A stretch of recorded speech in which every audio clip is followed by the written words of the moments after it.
And we're live. It's funny you should say that because Kobe Bryant does come up in the comedy clips. Really? Okay. Yeah, and I added it. I kept it in the clips mostly because it was like, oh, Alan likes it when we talk about Kobe. I do. We'll see in the context of the jokes. Okay. All right. Okay, if I'm not going to play this as an opening sound, then I want to move it to how about that? I think we have a pretty well balanced show today in terms of length. Okay. Cool. In terms of what's in the first half, what's in the second half. So the second half isn't like a third of the first half. Not that matters, but it feels better when it's organized. More balanced, yeah. Balance, that's what I meant. Yeah, I was organizing at the time, which is Right. what threw me off. Thanks. I knew what you meant.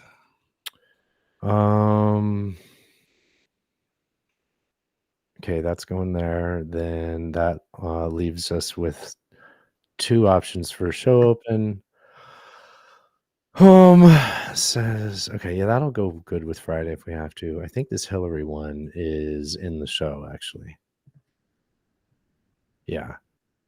Yeah, Hillary Clinton said her favorite Bible character. It'll be in the second half. Okay. Jesus. But you think you just go with like Eve if you're a woman and just be like Ruth, like there you go, Ruth. Yeah, Mary, Jesus. Mary, yeah. Mary, Jesus. Holy Mother. But yeah, no, she picked a winner. Okay, so yeah, I guess we'll start the show with this Norm clip. I should get it ready.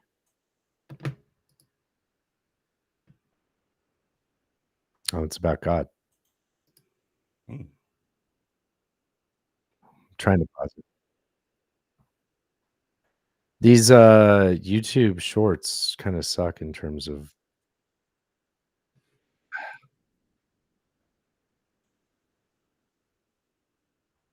oh my God, it's so infuriating. There, I got it. So on YouTube's shorts, like the it's not like the regular player interface, so like you have to pause it a different way. It automatically starts playing, etc. And on your phone, I'm sure it's like convenient, but on your computer where you're like moving a mouse around, when you click on it, it expands and then you have to pause it. And it's just like, what? Like, I never really don't look at YouTube shorts. They're kind of designed to be the same as Instagram, right? Or TikTok and Reels. Yeah, but they're portrait, not landscape. And right. Yeah. Like you'll see here, right? Like that just looks like it looks screen. Yeah. Okay, well, don't listen to that yet. Am I ready? Are you ready? Yeah. Did you hear that? What was that? That was my neighbor yelling. About what? I don't know. He just does that. Oh, like like it's a tick, or like he just yeah, I guess. Oh, this isn't the one that fell down the stairs, is it? Yeah, same one. Oh, elderly gentleman. Yeah. Old man yells at cloud.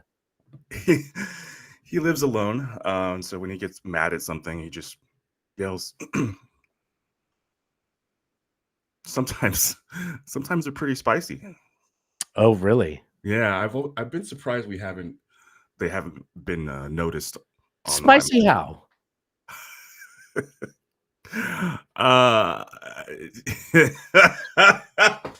What ethnicity is this spiciness? He is from the East That's Coast. not what I meant. I meant, is he directing his spiciness? Yes. Racial angle. Yeah. Yes. Oh God. Yes. Does he say words that people should not hear him say, but he says loud enough for everyone to hear? Yes. Does it sort of rhyme with Big Bird? Big Bird. Okay, good. Does it rhyme with twink? Oh, I see what you're doing. No. Okay. Keep going. Does it rhyme with fly larvae? Fly larvae? I don't know what that one is. Are maggots fly larvae? Oh, yes, they are. No, it's not. It's not that. It would be. It would be more of a. Oh, Jesus. It's not me saying. I don't know why I'm. Yeah. Anti-Semitic. Let's say that. Oh, how did I not get there? Wow. I thought it'd be this have you seen all this Irish there's this Irish racism going around? No. There's a whole meme St. format Patrick's now. Day. Yes, it's like a whole meme format where they're like, okay, so you know how that guy that I was complaining about for sending me anti-Semitic shit all the time, he's like, Oh, yeah. everybody in Joe Biden's administration is all like Jewish, and and they have like little squares and they say like below it, religion, like where their real loyalty is and things like that. Okay. So they've done the same thing with like pretty much the same leaders and saying that it's all loyalty to Irish, and the Irish are secretly ruling the world. Even time's a made up thing, and it's an Irish propaganda. That's why it's o'clock. What the fuck? Obama. Yeah. Wow. Yeah. That's an interesting lane. Funny. It's pretty funny. That is pretty funny. Yeah, I told Cody I'd weasel my way into the show with it. We'll keep this on the Patreon. Oh, I should record. Wow. Holy fuck. I almost didn't record. Wow. That would have been bad. Yeah. Yeah, we got the video. Yeah. Oh, well, I didn't want that in the recording, so that's fine. That's fine. Hey, I wanted to ask you to do something to open up the show. What you got?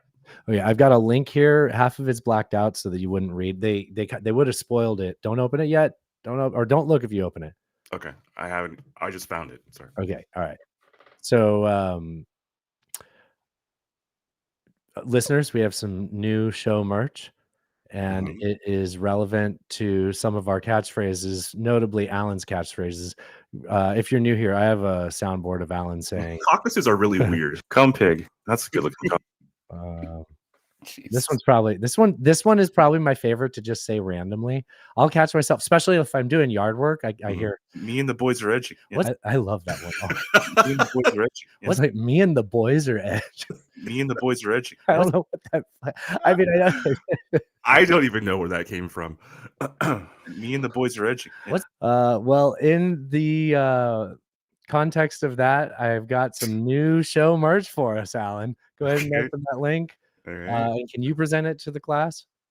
Yeah. Let's see. I guess I could have presented it, and that would have been how you saw it. Okay, hold on. To remember how to present. Oops. You saw it? Yes, I saw it. Sure now. All right. Let me know what it is. I'm trying to get it shared. Alan's edging services. me and the boys are edging.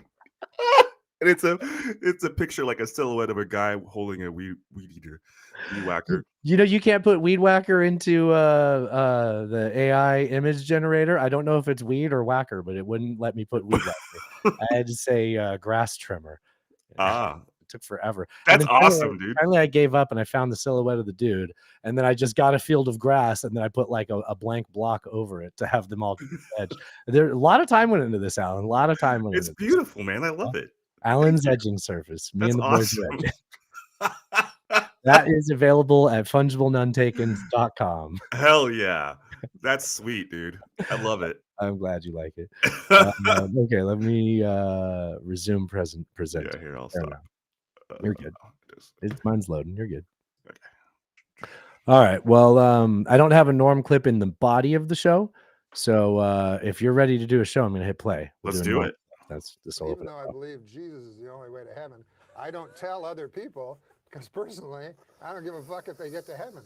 Like, I think you go to should church? do it. Yes. I go to church, but my idea of heaven is being up in a cloud with a harp and shit and watching all my friends being raped by the devil. Y'all let me in this damn house. Should we hit record? Yeah, 1, 2, 3. All right, you ready? I am ready. Are you recording? Yes. All right. Well, you want to start a show? Let's start a show. That podcast is filling your head with garbage. I got called to No offense taken there. Well, it sounds like none taken.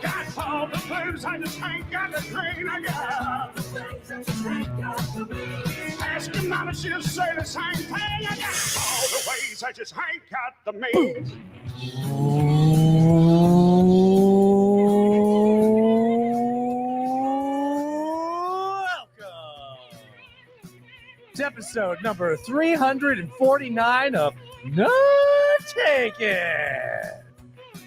the internet's only debate and current events show with your hosts Dustin and Alan, two political nomads from two different worlds. Shout out to Reverend Peyton's Big Damn Band for the use of their song Ways and Means for intro music. Thank you for joining us. Time of this recording, it is Tuesday, March 19th, 2024. It's a great day for America. We are two coastal elites coming to you from the shores of the mighty Cumberland in Madison, Tennessee, all the way to the Pacific waters of El Cerrito, California.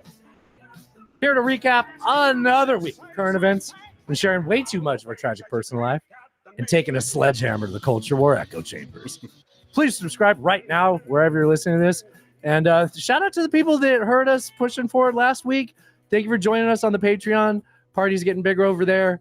Everything that we're trying to do here, all the stuff that we want to do more of, that's all possible via the Patreon. There's no clearer signal that you like what we're doing than joining the Patreon. We keep saying it starts at $3. It does also go to $19, guys. I appreciate the $3. And don't get me wrong. Hey, you know what? You're here. You're part of the party. And and we set it up the way we wanted it to. We want everybody to get full benefits at any tier. It's just whatever you're comfortable with. Grateful for you. Thank you, every one of you. Seriously. I know I sounded insincere. I sounded like one of them Gazans being like, look at this MREs they gave us. I'd rather die. It's like, okay. No, thank you for the MRE level support. What the fuck am I doing? Alan, can you tell them the other places to go? What is up, everybody? Welcome to the show. So let's see. TrumpGags.com for the Patreon, Fungible Non-Takens for our merch. You can get Alan's edging service hoodie over there now, which That's is very, right. That's where you go to find Alan's edging services. Me and the boys are edging. very fucking cool. And support the people that support us. SlickItsDigital.com for all your SEO and marketing needs. SlickItsDigital.com. Me and the boys are edging. Yeah. What's I really have no idea where that came from. I do, but it's not worth explaining. Okay, all right. What is up, everybody? Welcome to the show. Hope you all are having a great week. I didn't get up to a whole lot this week, but I swear to God, I think my car might be cursed or something. You had a fine car. I don't know why that guy talked to you into changing your car. Dude, I had the window situation. You were so excited when you first got that car. I know. In 2021. I don't understand. I know. I don't know. I must have jinxed myself. So first of all, I had the window issue, and that was broken for I don't know. Yeah, but that was just like Ever. someone walking by and knocking a window. Right. Okay. So I was in Berkeley a couple days ago, and you know how Berkeley streets are pretty tight. I mean, it's very, very tight, and there's cars parked on the side. How tight is it? Very tight. Okay. So it was a 2-lane road in downtown, Mhm. and a van next to me just brushed up against my car and hit me, and What? just kept fucking going. And I'm in traffic, so I can't do anything. I don't get the license plate, so we didn't They go in the other direction? No, they're going the same direction as me Fuck, how do you get away from you? because there was a Y intersection. You went that way. God damn it. Yeah. It was a lady, actually. I saw her, and she didn't even acknowledge it. She just kept going like nothing happened. What? And I'm Where did you? Was she from? I Berkeley? couldn't tell. Okay, all right. Yeah. Just kidding. But it was like an old beat up van. But so I was like, man, how bad? I couldn't tell how bad it was. So I pulled up where I could park and got out and looked. It didn't dent the doors or anything. It just scraped off the paint. Yeah, that's not nothing. I know, it sucks. I was fucking pissed. You got to go through insurance. Your rates will go up. It's like I fucking didn't do anything. Seriously, I haven't even started doing it. I'm just I'm so frustrated right now. I'm really sorry. That fucking sucks. Stuff happens, but especially, I mean, you don't have a job, I know, right? Yeah. Great times. How's that going? You going to talk about that or no? Not yet. It's Okay. going. All right. Let's go.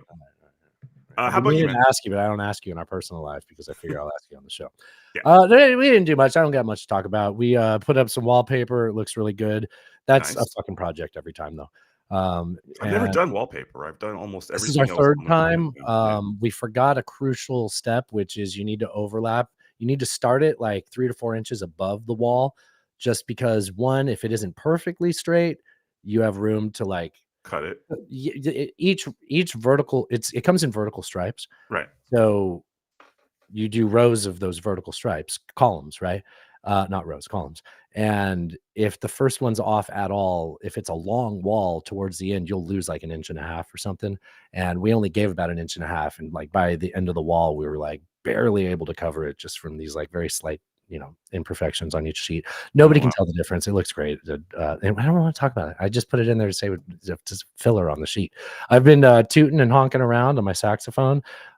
Thrash suggested I practice just the two of us. So I've been practicing that one. That's actually very fun to play. I can play along to the sheet music on it, but like I'm still going to take me a little bit more time to be like confident with it. Sure. But I am like at that point, and I do like my blues scales, and I'm like, oh, I get it. I can like literally play almost any note on this scale, and that's jazz.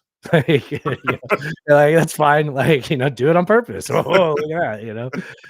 That's fun. Yeah, it is. I don't feel like I'm good yet, but I feel like I understand like musically what I'm doing, as opposed to like, in middle school, you just like read the sheet music, fucking play whole notes, like it's just right. Nice, dude. Does I know you're doing a long distance thing. I don't ask you about. I just don't even know why I started this fucking question like that. I'm sorry. I love this. I know you love this part of your personal life coming up on the show. Natasha likes to tell me about her dreams, and I have to sit there and like be like, "That's interesting." I want to know more about it. Whatever questions you ask people when they tell you about their dreams. I'm assuming she's not talking about like her aspirations. No, she's talking about it's it like, at we're night when having she sleeps. breakfast. Yes. Yeah, it's just talking over coffee and stuff. It's I don't want to hear about your fucking dreams. Oh, shut up, Alan. All our dreams came true. What? We got a house. We're getting married. We got dogs. What more do you want?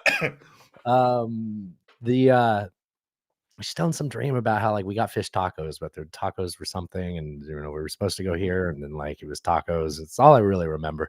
And I was like, I'm sorry, what tacos? Like just coming up with a question, I wanted to sound like I was listening. You have to be engaged, or yeah, engaged at least. And she's like, well, also like there was we were on like a subway train, and there was like a bomb on the train, and like you wanted to like throw the bomb outside of the train and at the next stop, and like other people wanted to like diffuse it, and I was like, yeah, I would have just fucking thrown that out and been like, hey, it's a bomb. Like, she was right about me. That's pretty good. But, so it went from that seems fish like a bigger deal. tacos. See what I mean? That's why I was like, how am I like, you want me to pay attention and you're just talking about fish tacos where there's clearly like a bomb on the train? There's a speed scenario possibly. Like, am I Anthony Hopkins or Keanu Reeves? Ooh, I call Sandra Bullock. I want to be Sandra Bullock. Who'd you rather be from Speed, Alan? Keanu Reeves. Yeah, he's a pretty cool guy. He's a pretty cool guy. Yeah. I don't know. Sandra Bullock was pretty cool under pressure. She did a good job. They were building that freeway and they jumped it. Like 110 or something. Do you remember that era? Like Sandra Bullock was like in every movie. Like it was just every movie. Yeah, and I was like 14, and I remember learning that she said she wouldn't do like Playboy, and I was like, God damn it! This was what it was like back then. You're just so disappointed. Different, yeah, it was a different time, man. You have to go on the internet and download, and it would load the screen. Slowly. Oh yeah, like one line at a time. Yeah, yep, there's a lot. Hey, what do you say we get into our comedy segment? Let's do it. All right. The first clip, I know Thrash sent in comedy. I saw 7 clips in the sheet already, and I said, well, 7's a lot. Let's just go with that. So we are not, as usual, starting with Young Thrash Lad, but we will be starting with Ben Wonders and a great clip about dogs and travel and flying and etiquette. I feel bad for the guys that hold those dogs at the airport. Always the bridesmaid, never the bride. Dude, I think that's hilarious that they signed up to be like, I want to protect people that are traveling. How do you want me to do that? And someone was like, fucking hold this dog. Dan Soder. But make sure you scream at every child that tries to touch it. Dude, that's the best part of consistently traveling, is watching little kids learn to hate authority because they've tried to pet the security dog. They're walking through and they're like, doggy! And some cop's like, don't touch the dog! Some 5-year-old's like, man, police. I feel bad. Starts, man. Doesn't Dan Soder sound like a comedian that you've like heard the name of, or like, or are you familiar with him? Like, I feel like I'm actually pretty familiar with him. He does the podcast circuits a lot, so he'll do shows with like Joe List, like Alan and Dustin. Yeah, but he did, like the video ones. Yeah. Oh, yeah. Oh, we're doing a video one too. Yeah, just like us. Yes. Yeah. Yes. I get your point. Yes. Yeah. We Yes. should we try to get him on? Do you like him? Do you like? I do like him. Yeah. Oh, okay. I love him. All right. Well, He's fine. maybe conversation I have off the show. I'm sorry Yeah, for sure. starting this. I've got two here from Young Paul Lad. No, that's not the nickname. Truck Gun Paul. This is When I first started making a wholesome joke. This is a wholesome joke. Oh, yeah, I okay. know. You know, from a guy named Gun Truck Paul. He's such a sweetie. He really is. he really is. content, I had to hide my surname from Instagram. I had Oh, this is like we were talking about last week about how Indians cross. Oh, last name. Yeah. to say my name is Sanya X because Hamza from Pakistan did not like the fact that I was exposing my arms as a Muslim woman. Yeah. Well, my American followers have never had a problem with this. Never. Because in America, I have the right to bear arms.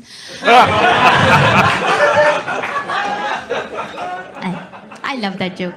All right, there we go. That's, you know what? I wasn't there when she hit it. I was like, Yeah. I wasn't. You know what? Took me a I second. wasn't ready for it. Yeah. Yeah. Normally, you see the right to bear arms. Right, jokes right. coming. Yeah. Yeah, that one caught me by surprise. AJ Wilkerson comedy, also from Paul, not as wholesome. You know what? I think this one is kind of wholesome too. Yeah. So this is a guy with autism, and he's got a little bit of a tick, and so he's doing crowd work, which we don't like the crowd work. But this I actually wanted to showcase this more of anything to just be how impressive this guy is to still be funny while like being overwhelmed with the People anxiety. around him. Yeah, so a crowd member asked him how he gets it tattooed because he's like his arm is like shaking as he's doing this, as he's speaking. Yes, Right. He's doing a STEM thing. He's gonna explain. Well, I told you, anxiety disorder, dude. This is an autism stem from fucking public speaking, dude. This is specifically attached to a phobia, dude. I'm autistic. In my regular life, I can fucking check the fuck out and disassociate or pretend to be invisible, and I can't do that when I do stand-up because you're all fucking staring at me. This is a stim. This is something I use when I am overstimulated and fucking you're all staring at me like I'm supposed to do a trick. This is basically fucking golden retriever energy. Like fucking, you get him around too many people, he gets riled up, but he's a good boy. Fucking too many loud noises from too many different directions. You gotta put his little jacket on him, but he's housebroken. He ain't gonna piss on the rug. Oh, that's fucking great. that's I've awesome. had everything that built into too. Hey, thanks, Paul. Thanks, Paul. That's Yeah, what you get from having Paul in Those your are life. You Two know? great clips. Two great clips. Yes, yeah. But you see that he's still a little sweetie. Yeah. All that roughness. Yeah. All right. Anyways, I got one that I found because Alan talked about Akash Singh, and I got to say, I think this fits our show. I'm not sure I'm a fan of him. Okay. This definitely fits like our show as a subject. I don't even believe in white male privilege. People always say, name one thing a white male can't have. Okay, an opinion. Opinions are liberating. I literally get paid for mine. The second a white guy even starts to have one, the entire internet is like, your privilege is showing. I hate that, dude. Let a white guy express himself. Because if you don't, they bottle up all their feelings. And then they fester and get real dark. And then they walk into a voting booth every 4 years. And the rest of us are like, how the fuck did this happen? That's how! You didn't let them say anything. Then one guy showed up and said everything. And they were like, that's my guy! Yeah, that was pretty good. If it ended where it was just like every 4 years they vote, it wasn't a complete joke. But the whole like you didn't let him say anything, and then one guy said everything. I think that's he landed it well. Yes. Yeah. I got 3 sent in by Nameless. How many do you want to play? Do we do all 3? Well, let's see how it goes. Okay, you know what? I feel like 3 is too many, and That's we too can many. always save this one. I like Mark Norman, so maybe do Let's that one. let's skip to Norman then. And the last one is the Kobe one that I already talked about. So we have to do that one. It is weird that there's people out there that hate trans people. Trans people. I don't know. What the hell do I care? Do whatever you want, you know? Weird to hate a whole group. Yeah. Although I did get yelled at by a trans woman recently in a comedy show. She chewed me out in the lobby. She was so mean. She was like, I hate your comedy. You're not funny, and I don't like you. And I was like, well, you look like a man. And she was like, oh, you're transphobic, huh? I was like, what? Transphobic? No, I was just trying to hurt your feelings. You said the meanest stuff you could say to me, so I assume it's the meanest stuff I can say to you. Why would I be transphobic? I was like, do you hate all comedians? She was like, no, just you. I'm like, yeah, that's how I feel. She was like, but you're not funny. I'm like, I know, but I feel funny inside. So who are you to tell me who I am? Uh-huh. Do you think that he's gonna end up? Oh wait, hold on. Do you think he's gonna end up being like a Norm Macdonald effect, where because he does have his own style? Like He definitely does. like- Yeah, I could definitely see that coming. And I Yeah. know actually, he talks about Norm Macdonald. He likes him a lot. Well, I mean, he's obviously kind of doing a Norm, kind but of. it's different and it's unique to him. Mhm. And I don't know, is he just like spicy enough that people are like, I don't want to do a Norm or a Mark Norman impression? All those people grew up on Norm. They're just, All those people. that's Yeah. talent. Even the Norm clip we used to open the show, I did not see that ending coming either. Oh yeah. Well, you said this. Not see. Yeah, you did not see that coming. Did not see that coming. Speaking of people did not. Oh wait, this is not time for this yet. I didn't play We this. gotta do Kobe. Yeah, sorry. It's more about drinking games, but it ends. Oh, with- okay. Don't spoil I it. think drinking games are pretty Scott Walker comedy. I used to work with a guy named Scott Walker. I was like, is he a comedian? Different person. Scott Walker comedy. Drinking games are stupid. stupid. You know, stuff like beer pong and all that. I think they're games for children, to be honest. Because you never see playing drinking games is people that actually drink, like for real. You never see a group of elderly alcoholics at the bar playing flip cup. No. It's a much more depressed drinking vibe. But there is one drinking game in particular that I do like. Do you want to know what that is? It's called driving home. It's a high stakes game. It's pretty intense, but I'm the best at it. You know, some people might say I'm the Michael Jordan of it. Until the day comes where I crash and die, then I am no longer the Michael Jordan of drinking and driving. I guess I'd be the Kobe Bryant, but I still had a legendary career. Hall of Fame. That's for you, Alan. Now that one we did see coming. I mean, Little inside, Alan likes to send like inspirational Kobe like clips in a group chat that we're in, and every time Tim is always like, yeah, I don't know, I don't really like looked at Kobe for my life inspiration. And I'm like, and the whole time I'm like, I didn't want to be mean, but I agree. Anyway, it's fair. It's a fair point. Yeah. So okay, let's get into our segment to start things off. This is a quick one. So what's the name of the second installment of the Lord of the Rings trilogy, Alan? I didn't mean to put you on the spot. Return of the King. Wow. Two Towers. 2 Towers. Yes. 2 Towers. Yeah. You could have. It's a 1 in 3. This is Peter Jackson, director of that movie, on in September 2001. Not presenting. God damn it, Alan! I'm not presenting. Thank you for telling me. I'm not mad at you. I'm mad at me. But all right. So this is him in September 2001. No,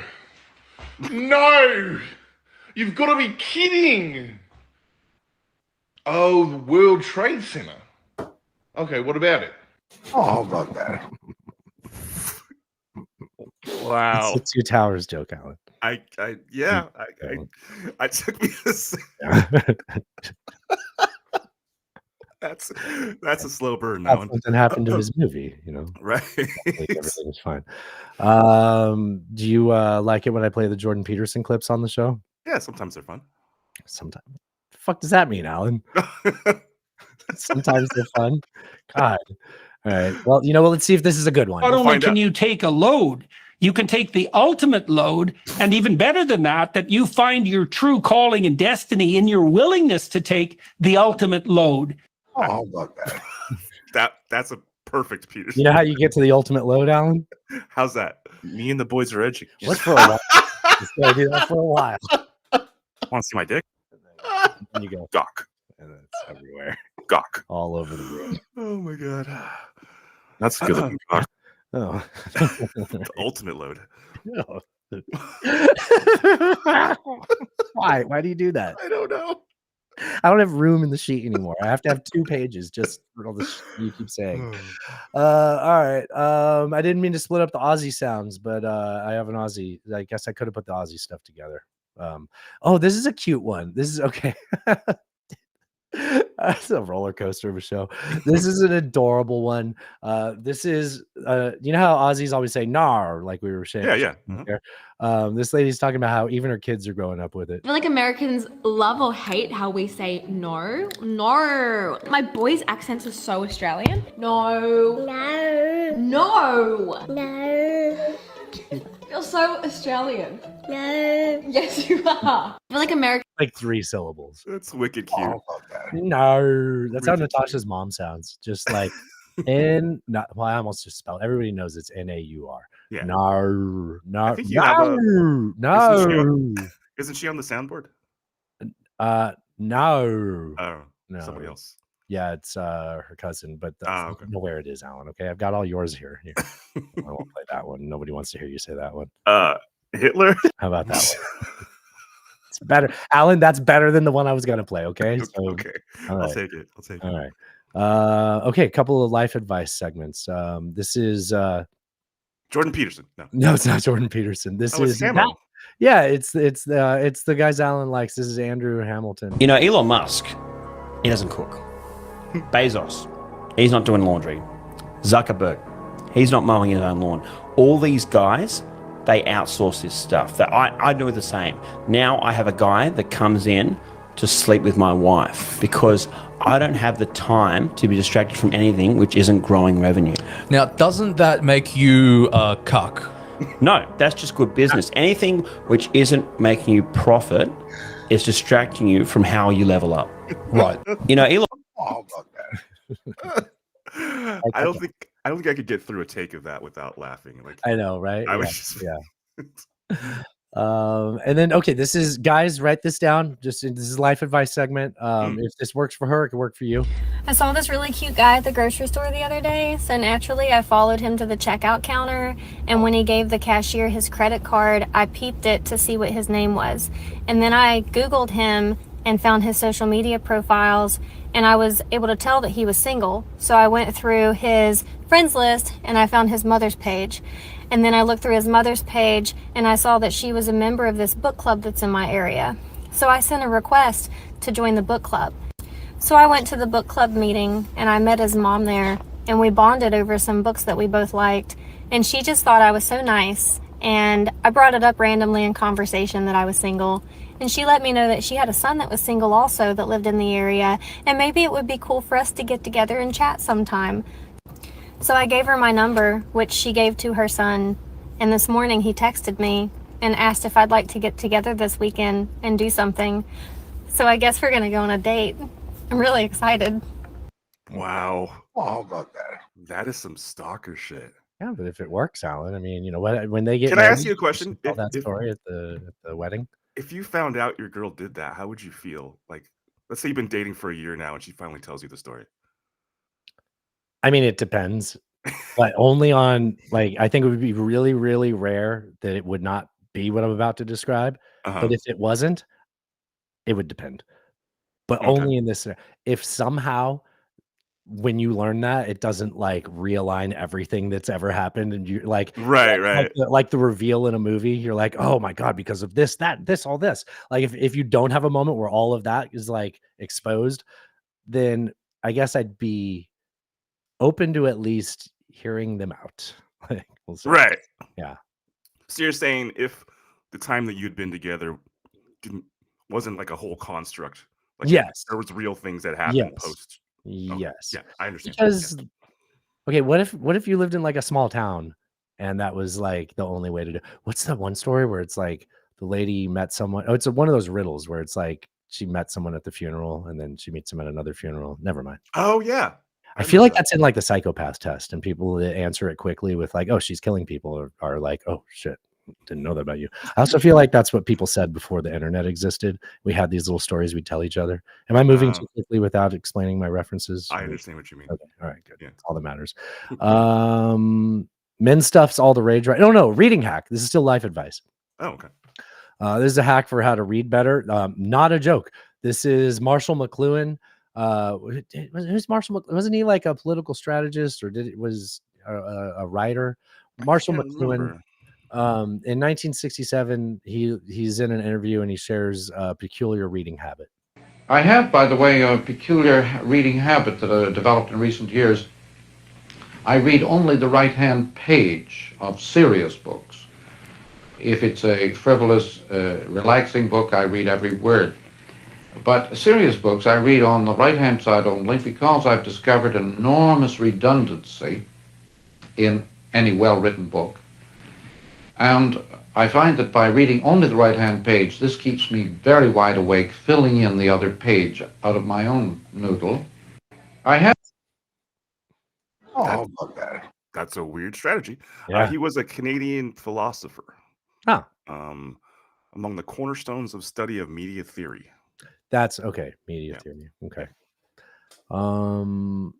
Okay. Reading hack. Oh, like I said, men stuff is all the rage these days. Like I said with Jordan Peterson. This one is just, guys know your worth. Look here, fellas. Just because she pays for dinner does not mean you have to put out. Know your worth. Hashtag no dicking for chicken. Look here, fellas. Yeah. Know your worth, guys. No dicking for chicken. All right. You hear that, Natasha? You can't just keep paying for me to go out on Fridays when we go to D's. Oh, why did I make this personal? How about that? I got scared. I already pressed the button. Oh, we got this was a potential show opener, and I said, if it's not a show opener, put it down, and how about that? Skip a little bit, but this is a preacher. I'm gonna give you this. Somebody told me one time I don't have to preach it all at the same time. I could cut it like Subway and give you a 6-inch in the morning and a 6-inch at night. That's not my style. I'm gonna shove this entire foot long down your throat. Just skip a little. I didn't know I had that this ready. Hold on. There, sorry. How about that? Oh, thanks. That's what I was supposed to have ready. Okay, let's get into. Should we just move on? Well, that's how we do the show. See, we give you both halves as opposed to splitting it up into 2 episodes. That's right. Yeah. That's thanks, Alan. There's a metaphor. Yeah. Okay, can we get it? I've got a music chunk. I think I have 3. I have 3 music clips for you. Let's do it. So this is coming from an Indian talk show.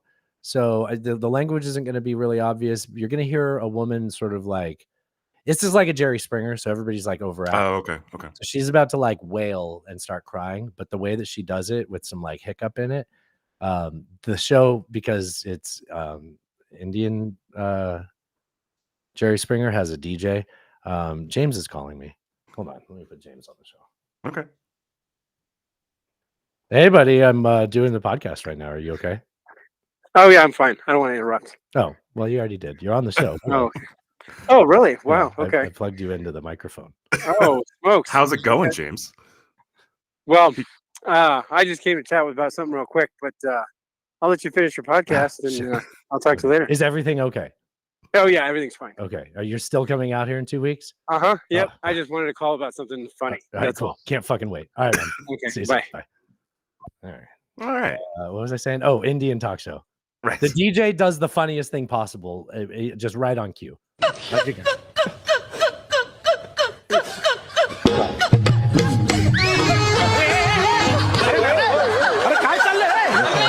like, "Oh, DJ, don't do that. Don't do that."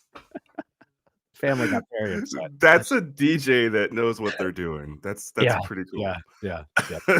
I don't know who sent me this. I actually feel like you sent me this. Why doesn't YouTube just fucking open appropriately?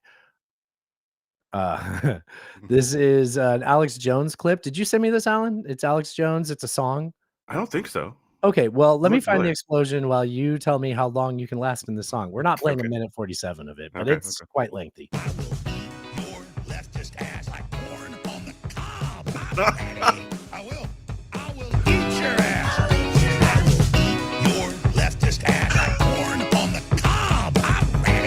I will eat you. I will eat your ass.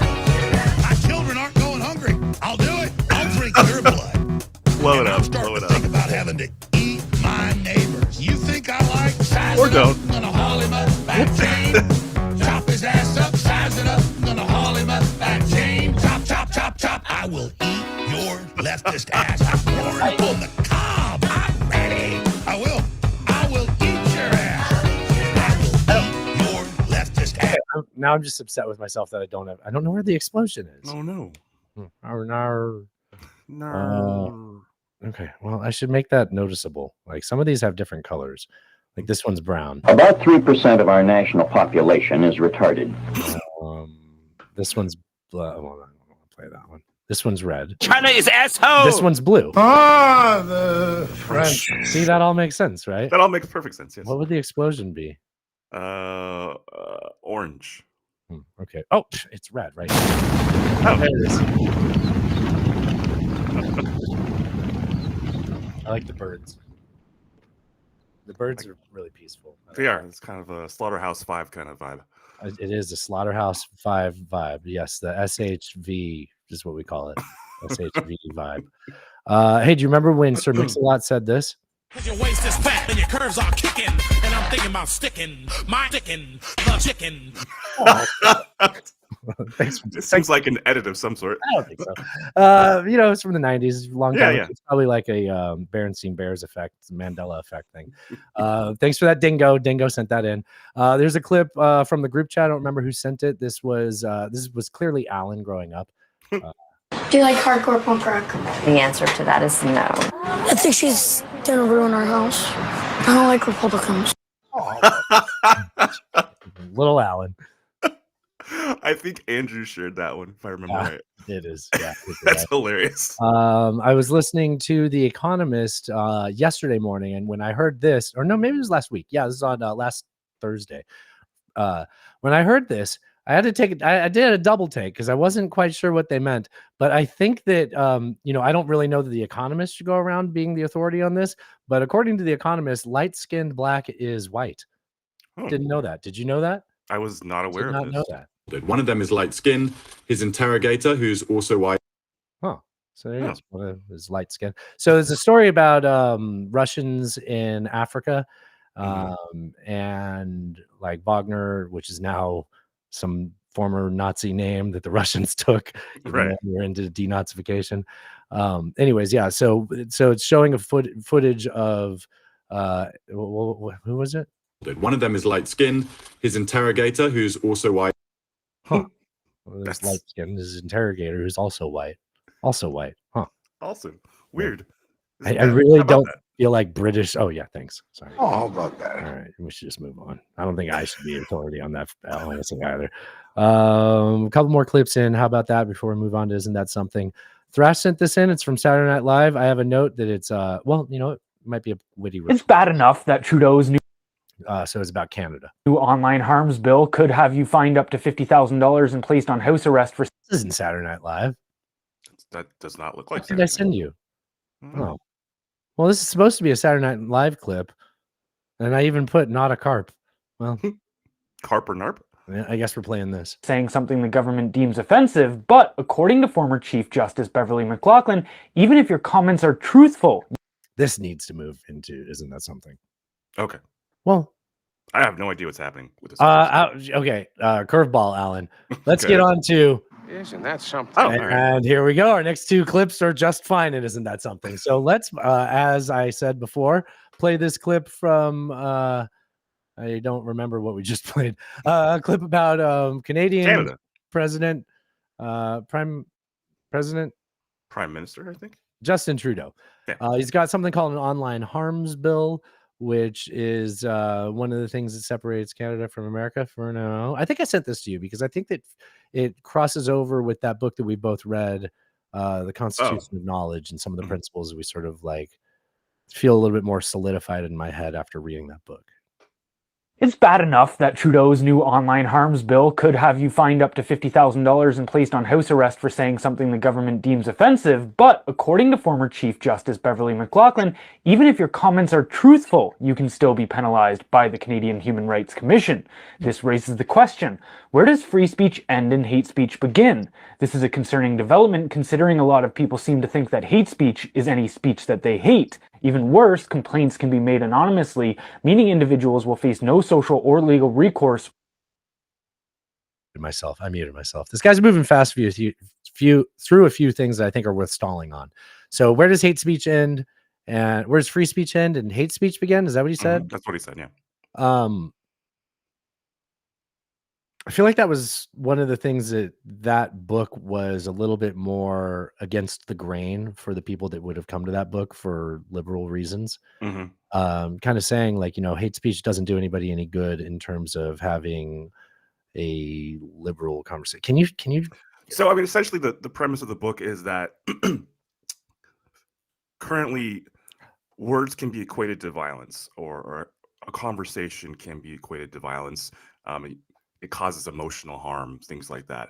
And essentially the argument in the book is that when we do that, we stop having the conversation, and then we lose the ability to communicate with one another, and actually we fuck up the marketplace of ideas because we're not allowing those conversations to happen, essentially is what. And it was a bunch of different examples of different groups destroying that marketplace of ideas. That was one example. The other like dichotomy that he brings up is trolling versus cancel culture, and how, the right has trolling, the left has cancel culture, and they need to fucking own it, or at least come to terms with what they're trying to do and the results of what their attempts have brought them to this point, and maybe don't keep pursuing that if your end result is something other than this divide that we have because of that. Is that? Yep. All right. Well said. And then he moved on to something else on here though. What was the second thing? That was once it started to move on to the second thing, I thought it was worth. I guess it was hate speech. Okay. Well, he said that even if what you said was true, you can still be fined, which is right. Yeah. Oh, yeah. So it's people ratting on you, basically, which worked really well for the Soviet Union. I think it's great that other people copied that model. Dude, I picked up Julia. Speaking of that, I'm the 1984 Julia. Yeah. Have you started it yet? Yeah, I'm on chapter 14. I think I don't know how long. Oh my god. Okay, so it's like a totally new book, right? It is. It's very interesting, and it fills in a lot of things. You're like, oh shit, I would have never thought about. Yes. Okay. False allegations. This is a major issue when you realize that this bill even promotes reporting individuals to government authorities who you think might say something hateful in the future. It is not hyperbolic to say that Trudeau and his regime are creating Orwell's nightmarish thought police right before our very eyes. It's bad enough that... All right. I guess you've already said thought police before they said it, so I don't really think you need to add any. No, I think we're good. Well, that wasn't a CARP related or Saturday Night Live sketch, and I don't even know if Thrash sent that in. Sorry. This is we don't talk about sports here all that much, but we did talk about players unionizing. And I talked about how like name, image, and likeness is a way that college is changing in ways that are right for the players. And when you brought up them unionizing, I was like, well, that actually might be the best way to resolve this, because it'll create like a price structure that everyone agrees on. And then you don't have like bidding wars for players. But in the meantime, so Nick Saban is, spit on the ground. He's like fucking Andrew Jackson of college football to me. But guy's a fucking coaching god, and if there's anybody that knows anything about how to get players, how to recruit, it's him. And he's now in charge. He's been tasked with, well, he spoke in front of Congress talking about the state of college football and finding a way to sort of resolve this without it being like an act of Congress. I'd rather have it be him than Tommy Tuberville. Yeah, exactly. Like he is worth being the person to. So I don't know if it's actually happened or if it was just my theory, and now I'm crossing wires. That's why I'm stuttering so much. If he isn't, he should be like the person put in charge of the committee to reform. Should be the chairman of the committee. Of paying players and like working out what they're going to be doing going forward. Yeah. And it can, yeah. I think Anyways, that makes sense. he talked in front of Congress. All the things that I believed in for all these years, 50 years of coaching, no longer exist in college athletics. So it's always was about developing players. It was always about helping people be more successful in life. See, I'm sorry. I almost fucking believe him, but I also don't because he's fucking him. He is like if you don't pay attention to college football, you've never heard of the term oversigning, but you have the certain amount of roster spots that you can grant scholarships to, and they would just oversign by like 10 every year and just be like, well, it's like how airplanes like overbook. You know how that's bullshit. And like how when it affects you, you're like, what the fuck? Yeah. So he's like, it's all about, caring about these bullshit. You want championships, you get money from it. And, sure, you realize it's fair they get paid, but like, well, here. My wife even said to me, we'd have all the recruits over on Sunday with their parents for breakfast. And she would always meet with the mothers and talk about how she was going to help and impact their sons and how they would be well taken care of. And she came to me, like right before I retired and said, why are we doing this? And I said, what do you mean?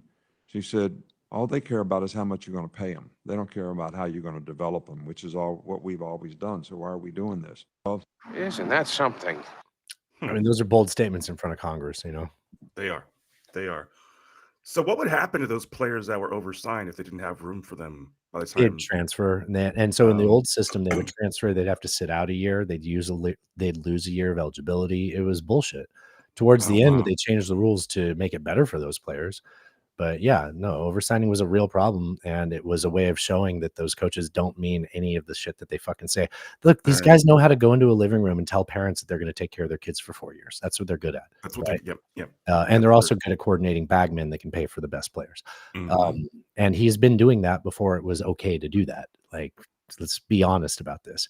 So I don't believe anything he just said.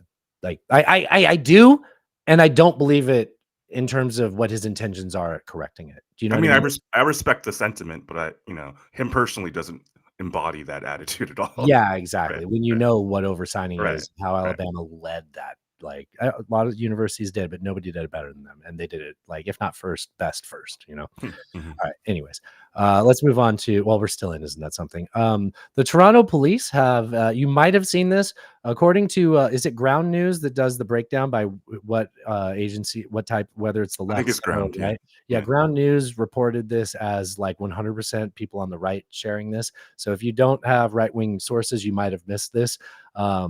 The caption is, "Congratulations to crime for winning the war on crime." There's also updated advice for all vehicle owners, a message echoed by Toronto police speaking at an Etobicoke safety meeting last month. Constable Marco Ricciardi had a new message for vehicle owners who keep their fobs in Faraday pouches.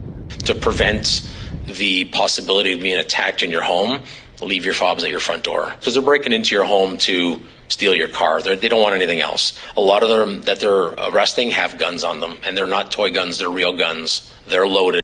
There's all and you can't shoot them when it's a toy gun like we can.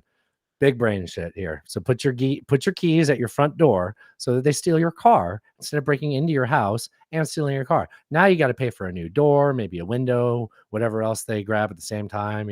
Just leave your keys out there. Let them steal your car. They might bring it back. Chances are they don't want your car. They just want the things inside it. Yeah, it's fine. Alan, you've had your windows broken. Don't you wish you just left your keys on top of the car? Wouldn't that have been fine? No, I think that would be worse. Oh, okay. Although you do see people like in the city, they will literally leave their windows rolled down and doors unlocked with a sign. When you say the city, you mean a city in particular. People in this city don't fucking do that. But I have seen the memes of people in San Francisco rolling down their Tesla windows saying, I don't have anything inside. Piss and shit in here. Do whatever you want. Pretty much shit. Don't break my window. God damn it. Treat it like it's an Uber at 2:30 a.m. You could just do whatever you want in the back. Just, I had never heard of a Faraday bag for a key fob until that clip. Yeah, I also didn't understand that. I think that might have been a previous context of maybe like using a Faraday bag so that when you click, you don't like. But Well, it blocks because most cars, newer cars now, when you walk up, you just leave the key in your pocket. Yeah. It emits whatever the Right. signal is to know that you can open and they the would door. pick it up as you walked up. Is that what they're saying? I guess, yeah. So the bag would prevent that from emitting from the key. And then you would just use it as a manual key. I don't fucking care about talking this anymore. That's the fact that law enforcement is like, look, the best thing we can tell you is just let them break in. Leave it unlocked. That's what they're saying. Yeah, that's essentially what they're saying. Property You can law. buy a Faraday bag on Amazon for like $30. I did not know that was a thing. All right. Okay. Well, Isn't that something? I guess I'll thanks, Alan. Isn't that something? There we go. There is, I think Paul sent this in the group chat. They got rid of the bar at Washington, in the state of Washington got rid of the bar as a requirement for lawyers. Washington State will no longer require its attorneys to pass the bar exam. Now, you might ask yourself, why would they do something like that? Well, No, I would ask myself, why do you look like a frog? Look at how does his lips end up so far onto the side of his mouth? That is, yeah. they tell us, apparently.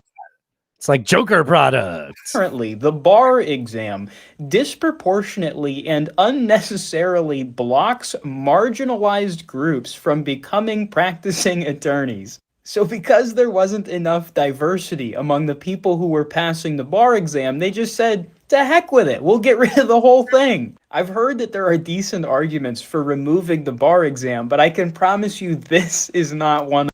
Oh, I heard about this, so I looked into it a little bit more. Yeah. So, I mean, the way he makes it seem is like I could just drive to Washington State and be a lawyer. That's not the case. You still have to go to school. You'll still have to graduate, and there are exams you have to pass. There are things you have to do before you can be a practicing lawyer. It's not like my cousin Vin. No, my cousin Vinny, he passed the bar. That was the passed point, the bar. right? Yeah. To use. Yeah. So yeah, it's not like my favorite scene in that movie is when he shows up and the guy is asleep and he didn't know he's his cousin. He's like, "Am I going to do you first or you first in the jail cell?" And he thinks that it's like a jail encounter. That was a pretty good movie, man. That's a great movie. Yeah. And Marissa Tomei is so fucking hot in it. Oh my god. Yeah. Biological clock is ticking like this. I had something else to say about that. In the group chat, Loadmaster said that it's not just minorities; it's also Marines. I think that's what he said. Marines not passing the bar? I guess, yeah. He's like, look. Okay, this isn't about like racism or anything like that. Like, Marines are also having trouble with this, which. Like I didn't know they were like a specialized group. Like, I mean, I'm aware of the crayon phenomenon. Like with everybody else, I think there's a good excuse, but I'm not sure about these. Okay, to be fair, he didn't say Marines. I'm making this up. Also, I didn't say his real name, so I could be saying this about anybody. That was a fun little tangent. Yeah. Yeah. Keep it in the show. Keep it, yeah. All right, keep it in. Let's see. Do you want to hear what Hitler would sound like if he spoke English?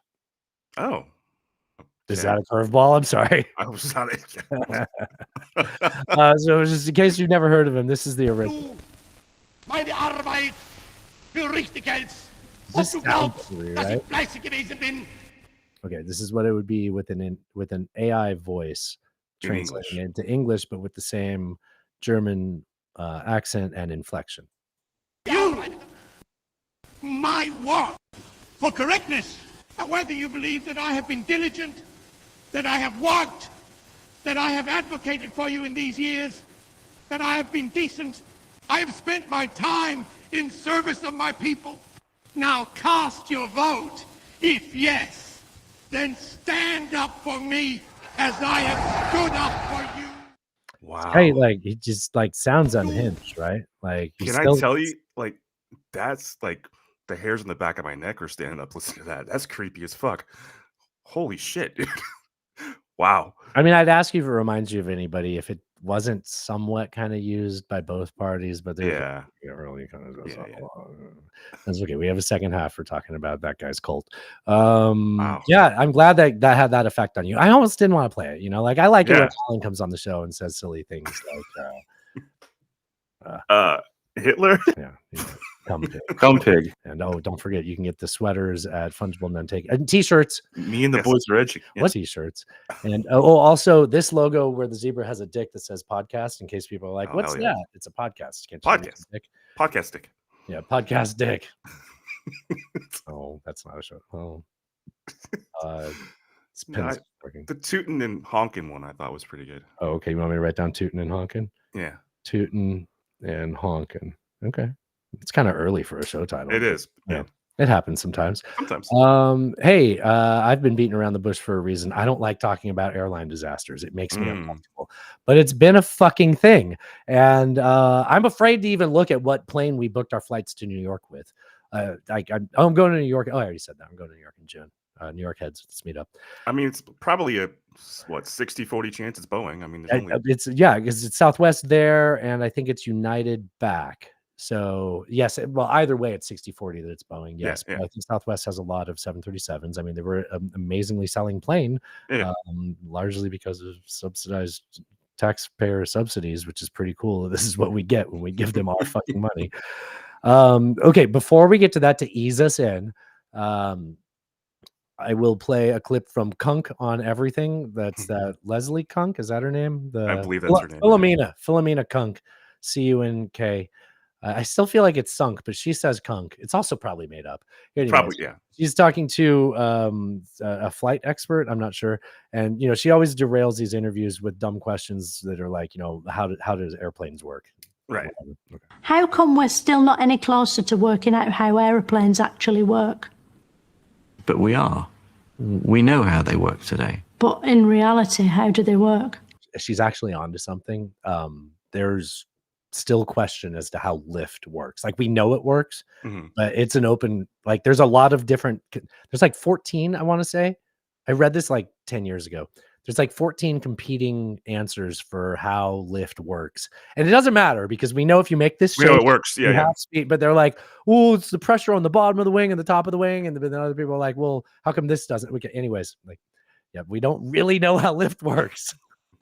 Well, we have mathematical equations that describe the way the air flows over the wings of the aircraft. Can you explain how they work without resorting to science?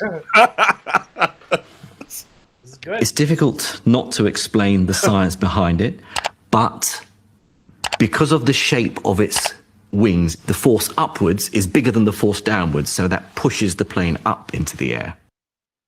That's your theory. Do you want to hear my theory? Okay. I think they run on belief. It's just because we believe planes can fly that they do. So the media has to keep up the pretense, they're just going to start dropping out of the sky. Same with Wi-Fi. There's no way that's real. We just have to go along with this pantomime or everything grinds to a halt. Same with Wi-Fi. Just fucking moves on to another implausible thing. Like, uses Gish Gallop effectively for comedy, Yeah. I mean, that reminds me of like a Between Two Ferns sort of interview. Oh, yeah, totally. But also, so her argument is like the Bugs Bunny argument where the coyote runs off the cliff and he just, as long as he keeps running and doesn't look down, nothing happens. Yes. I mean, it makes sense. Dude, did you ever know the guy named Jerry with the big beard? He used to play with the Grateful Dead a lot. He worked in the copy center at the Novato Staples. Jerry with a G. That doesn't. I might have. I don't recall. So I managed the copy center there, and he was like, he'd been there for like 10 years, so it was like it didn't matter that I managed it. Everything went through Jerry. Right. One time it was slow, and we were just talking, and I found out that he doesn't think cars are real. What? That's what I said, and I was like, "Why don't you tell me what you mean by that?" Because, like, I notice you don't drive here. Your wife drops you off. And he's like, "Yeah." I mean, I know I get into a car, and when I get there, I get out. But like, I think that like someday we'll all realize it was all just a hallucination. We didn't really go anywhere. I'm like, but like, explain how this physical space is apart from the physical space you were in prior. And I never got a satisfying action. To this day, I still think about that. That was probably 21 years ago. I think that's like simulation theory on acid. It is. I mean, that's pretty wild. Guy's done a lot of drugs, and maybe he's onto something. I don't know. Maybe I need to perhaps catch up or something to find out. Open up your third eye. Maybe you'll see. Alan, what do you think my third eye is? No, it's not on here. Oh, I'm a fan of a beehole or something. That's you. The fifth margarita. We'll see. You keep talking over yourself. What? I know. The fifth margarita. Well, I do have a soft spot for my beeholes. there we go. That was it. Okay. God damn it, we got to talk about these fucking airplanes. I'm so uncomfortable with this. Okay, so okay, this will still eat. No, let's do the real one and then we'll play a funny one to get out of it. So, here's a clip catching us up on all of the incidents just in like a 12-day period that Boeing's had with not just the 737s. Sorry. So that guy killed himself. And last week we talked about it. And my theory was that he killed himself to bring attention to it. I think after more stories have come out where he's like told people, like, hey, if I die, I just want you to know I never would have killed myself. I don't know. I really, because also he was only supposed to have 1 day of testimony, and then Boeing told him to maybe, or the lawyers convinced him to have a second day, and he got shot before the second day. That's why last week I was saying, he already had his testimony because I knew he had 1 day, but he had 2. Okay. So yeah, it's I don't know. I really like my theory because it dissolves a conspiracy, and I always prefer to like resolve it rationally. But it's kind of hard to believe that anymore. But his whole thing was with the 787 Dreamliners, and all of the problems recently are the 737s. The smaller ones. A couple there. That one of these ones at the end of the story was a 787 going Australia to New Zealand. Let me just play. Here's about a minute of let's call them flight mishaps. It. And I will say, if you have flight anxiety, you may just want to skip ahead 30 seconds. It's just not going to be great. So on March 4th, a Boeing 737 made an emergency landing in Texas. After just minutes into the flight, one of the engines caught fire. 3 days later, on March 7th, a Boeing plane that took off from San Francisco and was headed to Japan was diverted to LA because one of the tires fell off after takeoff. Oops. On March 8th, the very next day, another Boeing plane that was landing in Houston went off a runway when it was trying. Well, what's the landing like when a tire falls off, right? Hey, I mean, you still got a couple left. Okay, yeah. That was landing in Houston went off a runway when it was trying to land and slid into the grass. On March 11th, a Boeing 777 suffered a mid-air fuel leak and had to be diverted. And that same audio from that's fucking wild. He's like, yeah, it shows like a huge air leak, like, and then they're like, what runway do you want? And he's like, you better give us the long one.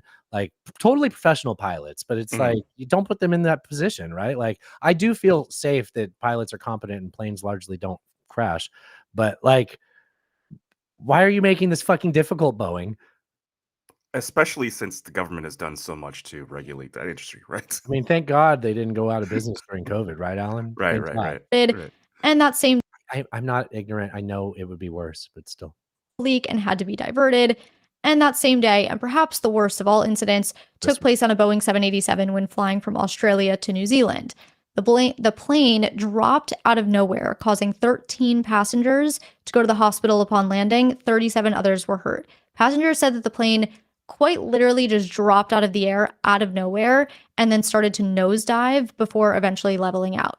The airline said the plane had experienced technical issues that, quote, caused a strong movement. I wonder if those technical issues had anything to do with the poorly protected wires and hydraulic lines that were a part of the whistleblower's testimony.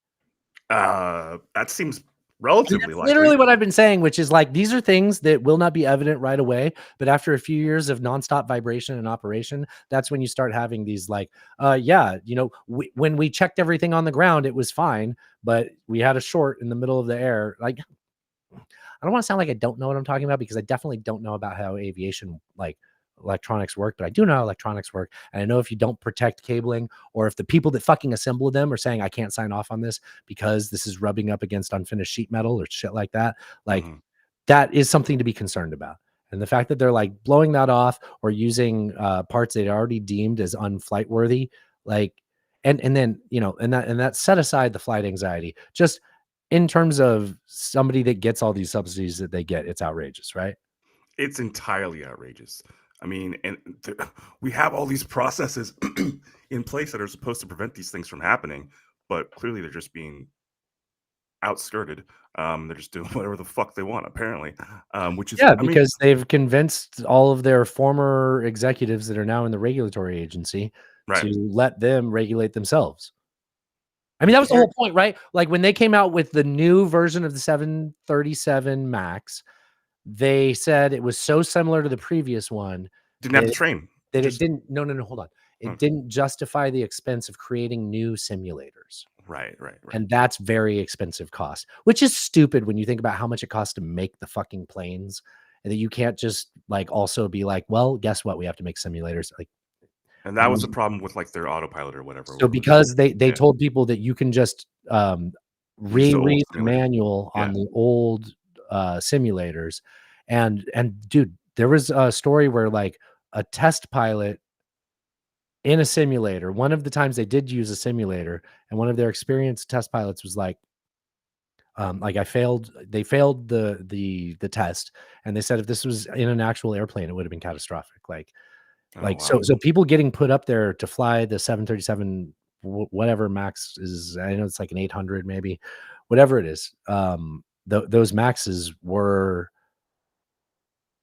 because they got sweethearts that used to work for them in the regulatory agency and convinced them that they deserve to just regulate themselves. That's how that all got overlooked. And nobody said, no, you actually have to make new flight simulators. Is my anxiety getting in the way of me communicating? I think I understood what you're saying. Absolutely. I mean, it's regulatory capture essentially. I mean, I will say one thing is that we are very fortunate to have a lot of really good pilots out there who really are dedicated. Last year was the best year ever. Like, or there was zero commercial traffic fatalities or crashes or anything like that.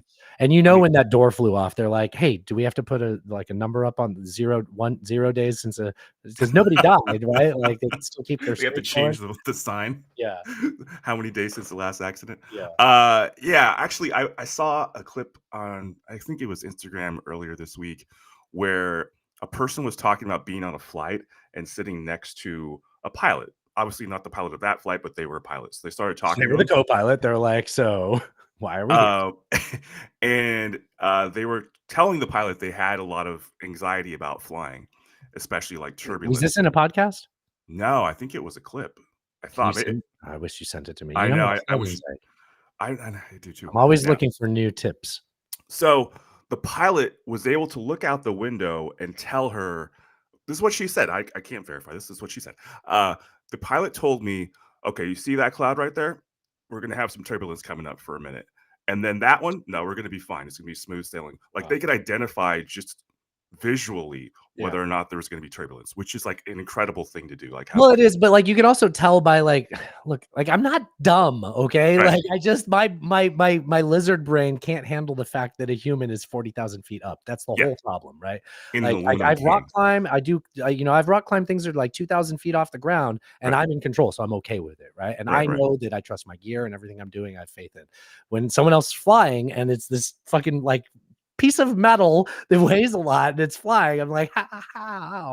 Like, okay, but I understand because it's all just fluid flows. Like if you look at a river, that is a layer of that fluid.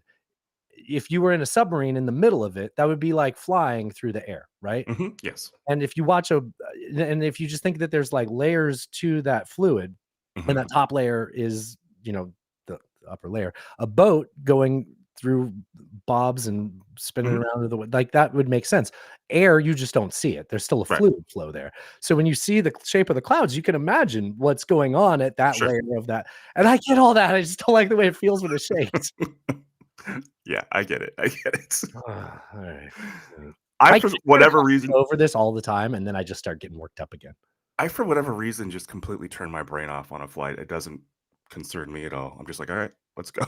Like I literally just get up there. I used to be able to do that. I just got older and stopped being. I used to fly to Colorado by myself since I was like 6, like solo. Back when they would my parents walked me up to the gate, and then they'd be like, "You're in charge of my kid now, stewardess." And I got deadhead up at the front, facing backwards on the Southwest. I loved that shit, but that might not be deadhead. I don't know what that word means. Can I play? This is a clip. This is what I sound like when I find out I'm on a 737. I'm not afraid of death at all. In fact, I can't wait to die. Honestly, I cannot wait to die. I wake up in the morning, I'm disappointed. That's something. Yeah. Wow.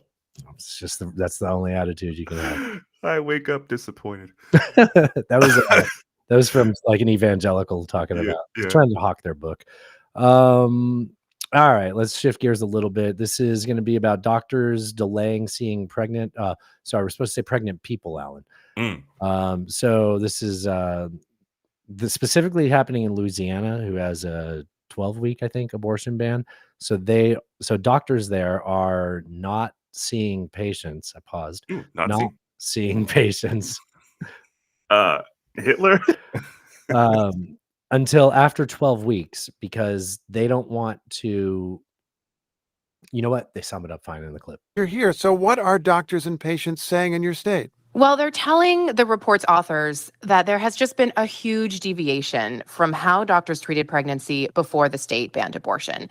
For women experiencing miscarriages, for women with ectopic pregnancies, even for prenatal care. I was really surprised to see how many obstetricians are now refusing to see pregnant patients in their office early in pregnancy. Wait a minute. You're an OBGYN. You get a call from someone saying, I'm pregnant, and they say, don't come? That's exactly it. I see what you did there. It wasn't on purpose. I don't know where it Wait, is. did they explain that? Like, yeah, I paused it for the don't come. Okay. Where is she? I don't got it. Yeah, they explain it. OBGYNs are telling their patients they need to wait until they're 12 weeks. That's because the vast majority of miscarriages happen before 12 weeks of pregnancy. So what some OBs in Louisiana are doing is just avoiding taking care of patients when they're most at risk of miscarrying. Treating a miscarriage can look the same as providing an abortion. Oh, wow. They're even going so far as doing C-sections. What is it? They're like creating C-section. They're doing C-sections for some reason so that they can prove that they didn't do an abortion. Jeez. I remember when Dobbs first happened, I remember there was a daily episode where they talked about sort of the consequences. Yeah, the consequences. I don't know. I don't think I saw that knock-on effect coming, but they talked about like doctors in certain states being afraid to provide health care to pregnant women because of the potential for them to be sued over these laws. Same thing with IVF, remember? Yeah. And then they were like, "Oh, it's fine. We'll just make them not susceptible to the." It's still a person, but that's man. I still can't get over that, right? Unbelievable. I believe life begins at erection. Can we talk about Israel? Oh, sure.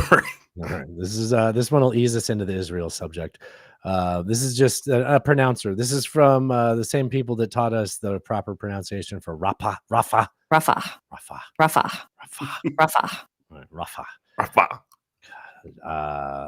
Mufasa. This is how they pronounce Netanyahu. Prime Minister Benjamin Netanyahu has Benjamin. Didn't know that. Benjamin Netanyahu has secured the approval of the Knesset for his emergency wartime budget. Yeah, Benjamin Netanyahu. Benjamin. That's Aura Ogumbi's version of yes, that. Yes, great job with Aura. Yeah. I didn't know how to say it. Okay, well, we're talking about Israel. Okay. Button. Isn't that something? This is our good friend Sam Harris. I don't know how I feel about this clip. I think it's logical. So okay. Can we before we play this, can we have a brief discussion about how you can be? Do you remember the radio host Michael Savage? Mm-hmm. I used to like Michael Savage because I liked listening to his logical takes on things that I think were incorrect premises and conclusions. But watching him use technically logical arguments, do you get what I mean? Yeah, to move through whatever. Yeah, to come to the conclusion he wanted, right? And chances are he kind of worked backwards from it. And you could probably find fallacies that he employed, but otherwise, like it's what made him a successful DJ. I feel like that's something is going on here a little bit with Sam Harris and Israel, anti-Semitism here. I was not presenting. fact that you have all of these people focused on this conflict, of all the world's conflicts, they're focused on this conflict on an hourly basis. Where are all the protests about what the Russians are doing in Ukraine right now? I mean, why aren't our college campuses just on fire with that? Because that's a war where there's pretty much no moral ambiguity. The good and evil are arrayed in a perfectly, visible, intelligible, non-debatable way across the battle lines in that conflict, which is to say that Russia is unambiguously in the wrong, and the whole war is a war crime. Where are the protests? Where are the tears, shed by celebrities and teenagers on TikTok? Right? It's just it's not happening, and the fact that it's not happening says a lot about the bizarre status of Jews in the political imaginations of much of humanity. I feel like when the war with Ukraine started, we actually said something along the lines of like, we don't care when there's conflict in Africa as much as we care about this one. And maybe some of that is because this is happening to nice, polite white people, Alan, right? I think we did. Yeah. Sarcasm. And it's just, there's war fatigue on that subject. And there's a built-in conflict with what Israel and Gaza's relationship are, Israel and Palestine. I mean, he's also ignoring the context entirely in that the U.S. is funding, or has been, funding the Ukraine side of the war, whereas the U.S. is funding the Israeli side of the war. Right. And the U.S. has essentially rubber stamped what Israel's been doing in the Middle East for decades in the UN and elsewhere. So that's a sizable difference. There's one thing to protest war generally, but I mean, if you want to protest what your country's doing as regards to the war, I think that makes perfect sense. Yeah, I think you're right. Yeah, and it would be nice to see people in Russia giving a shit, right? Yeah, absolutely. Yeah, good point. Well, that moves us into Russia. So this is a clip Cody made. I saw this. This is interesting. Yeah, right. So it's a great visual. This will look really good on the Patreon. The words will still land. This is one of the first posts that he's put out over at foxhole.co. I recommend all our listeners follow. I followed him, yeah. Foxhole.co. It's exactly how it sounds. Oh my God, 214 followers. What the fuck, people? Come on. Every one of us, we could double that right now. Yes. All right. So this is a breakdown of the current situation post the Russian breakthrough of Ukraine's defensive line in Avdiivka. One of the things that I keep hearing over and over again is the idea that the Russians just do human wave attacks. In the case of Avdiivka and many other towns, it's not a human wave attack. There's no such thing as a human wave attack in Russian doctrine. What they're doing is called a dispersed attack. With a dispersed attack, it can feel like a human wave, but what actually is happening is the Russians like to go around the main points of contact, and they like to kind of swarm out and get a feel for what's going on in their enemy's defense. And then from there, they'll target some key weak points, or they'll try to establish strong points. And then once they've established those weak points, that is where they will attack. And then they emphasize attacks on the C2 and logistics. And then C2 command control. And they will surround their enemy forces, cut them off, and kill them. And then it shows a visualization of encirclement, which has been done since Hannibal. Yeah, probably before, but that's like the first like really documented successful time is at Cannae. It's a pretty old tactic. Yeah. You know what that reminded me of? Ender's Game. Ender's Game. I've never seen. Really? Never seen. Never read or seen? No, it's about a kid. I don't know. Dude, it's like it's really good. Yeah. Yeah, I'd recommend. Am I gonna be fine with listening to some fucking kid or watching? I just don't. I don't know. Listen to the audiobook. Okay. Yeah, don't watch a kid act out. Yeah. Acting. The book, as is often the case, is better than the movie, but the movie's not bad though. Can you summarize it a little bit without spoiling? So essentially, Just say it like that. What's going on with my voice? Oh man, how do I summarize Ender's Game? So there's a society, humans, right? Aliens attack the planet and then they leave. And so after the aliens leave, the militaries on the Earth try to build up so that they can defeat them next time they come if they do. Ender is like a prodigy, like right. So they take kids out and they put them in the military service, Yeah. and they have to be strategists to decide how to attack. Right? Kids. Yes. You can understand why I'm. So the reason it's kids is because they're thought to not have all these other things that prevent them from thinking in different ways. So that's why.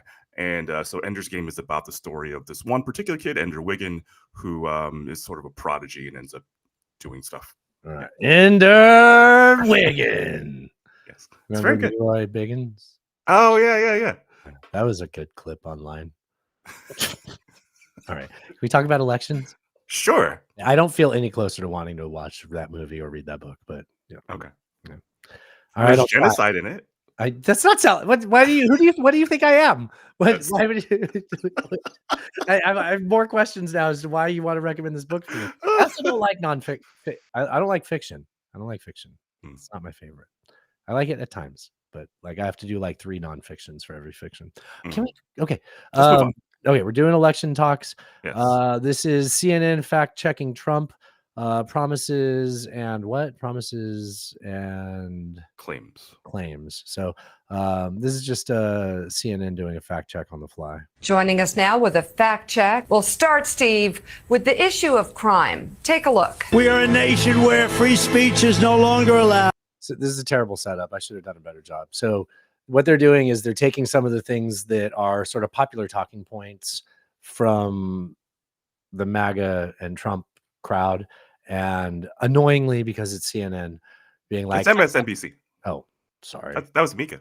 Oh, that's Mika. That's Morning Joe's wife. Yes. Former Republican Senator Joe Scarborough. Yeah.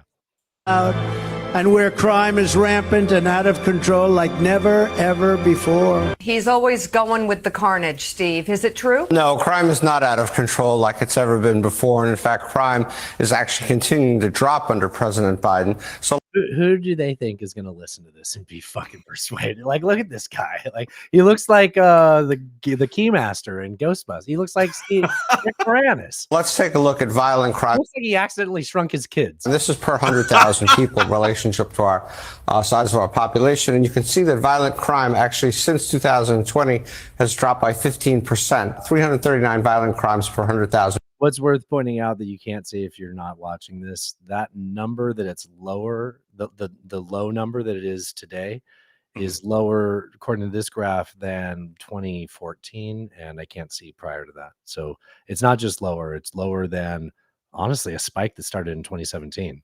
Yeah. Lowest of the decade, it's below president then. Oh. Though. Well, any place it was during the Trump administration, and it's had this huge drop in 2023. That's if you believe numbers, Alan. The same is basically true of property crime. You can see here, which has steadily been declining. If you look at that graph, it's only been going down. Here, this is except for a brief spike while Biden was president. I guess they won't talk about that. People robbing homes and things of that like. Down 7%, 1,830 per 100,000 people. So this is a complete fiction that crime is up under the Biden administration. And I think Alan's on record saying that that's largely because people have cell phones and they're recording things, and we have social media. There's also Donald Trump's false claims when it comes to President Biden's energy policy. Listen to this. On day one of our new administration, we will end Biden's nation-wrecking war on American energy. I almost got into this argument with my brother, but I was like, things are going fine. Why would I argue? He was like, yeah, I just wish that we would be energy independent. I'm like, don't start. I'm not going to start.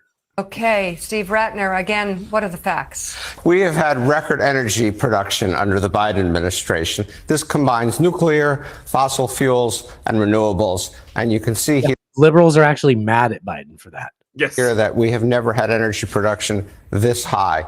And then the other thing that he says is that he's going to make us energy independent again. Well, the fact is we are energy independent. We've been energy independent now for 5 years. And in fact, our energy exports, mostly oil, but also some natural gas, hit a record last year. To be fair, like we should just be a natural gas hub because honestly, Russia has more of it than we do. We have a lot. But you know, we should just be dominating that as best we can while we can. So in fact, America, it's just crazy that Trump's like, I'm going to be a dictator day one so that we can drill and be energy independent. And you look at this graph and you're like, oh, we've been energy independent. He should be taking credit for us being energy independent under his watch, starting that trend. He can't say that because he'd have to admit Biden continued it. Right. The same reason that he doesn't want anything to happen on the border because he wants to use it as an issue. Or he doesn't want. He hopes that we have an economic collapse before he gets elected. Right. Before the election. We produce more oil than any country in the world has ever produced in history. Also attempting to rewrite history on the deficit and debt. Listen to Donald Trump. We were going to pay off debt. We were going to reduce taxes further. We gave you the biggest tax cut in the history of our country, bigger than the Ronald Reagan tax cut. The actual numbers show something very different, right, Steve? I hate how manufactured the setup and everything is, but I understand it's TV. Sure. And we know that we were. Sorry. We know he definitely increased the deficit by a massive amount. We also know COVID was happening. So there's, there were extraneous reasons. It's going to be too much to fit it in later. And I think I wanted to say this later in the show, but he wants this whole redo on his presidency because of COVID. Mm-hmm. That's such bullshit. Like, as a leader, that is your opportunity. You should have been reelected because of how well you handled a crisis, right? That was, like, it was an opportunity. Get a redo because something bad happened. As a leader, that's your fucking opportunity. Like, it's what got George Bush's second term. Yeah, like absolutely. Year 2, he got 9/11, and they reelected him because he did it so well. Like, you stepped in it, dude. You don't get a redo because you did it bad. Nobody was out to fucking get you. God.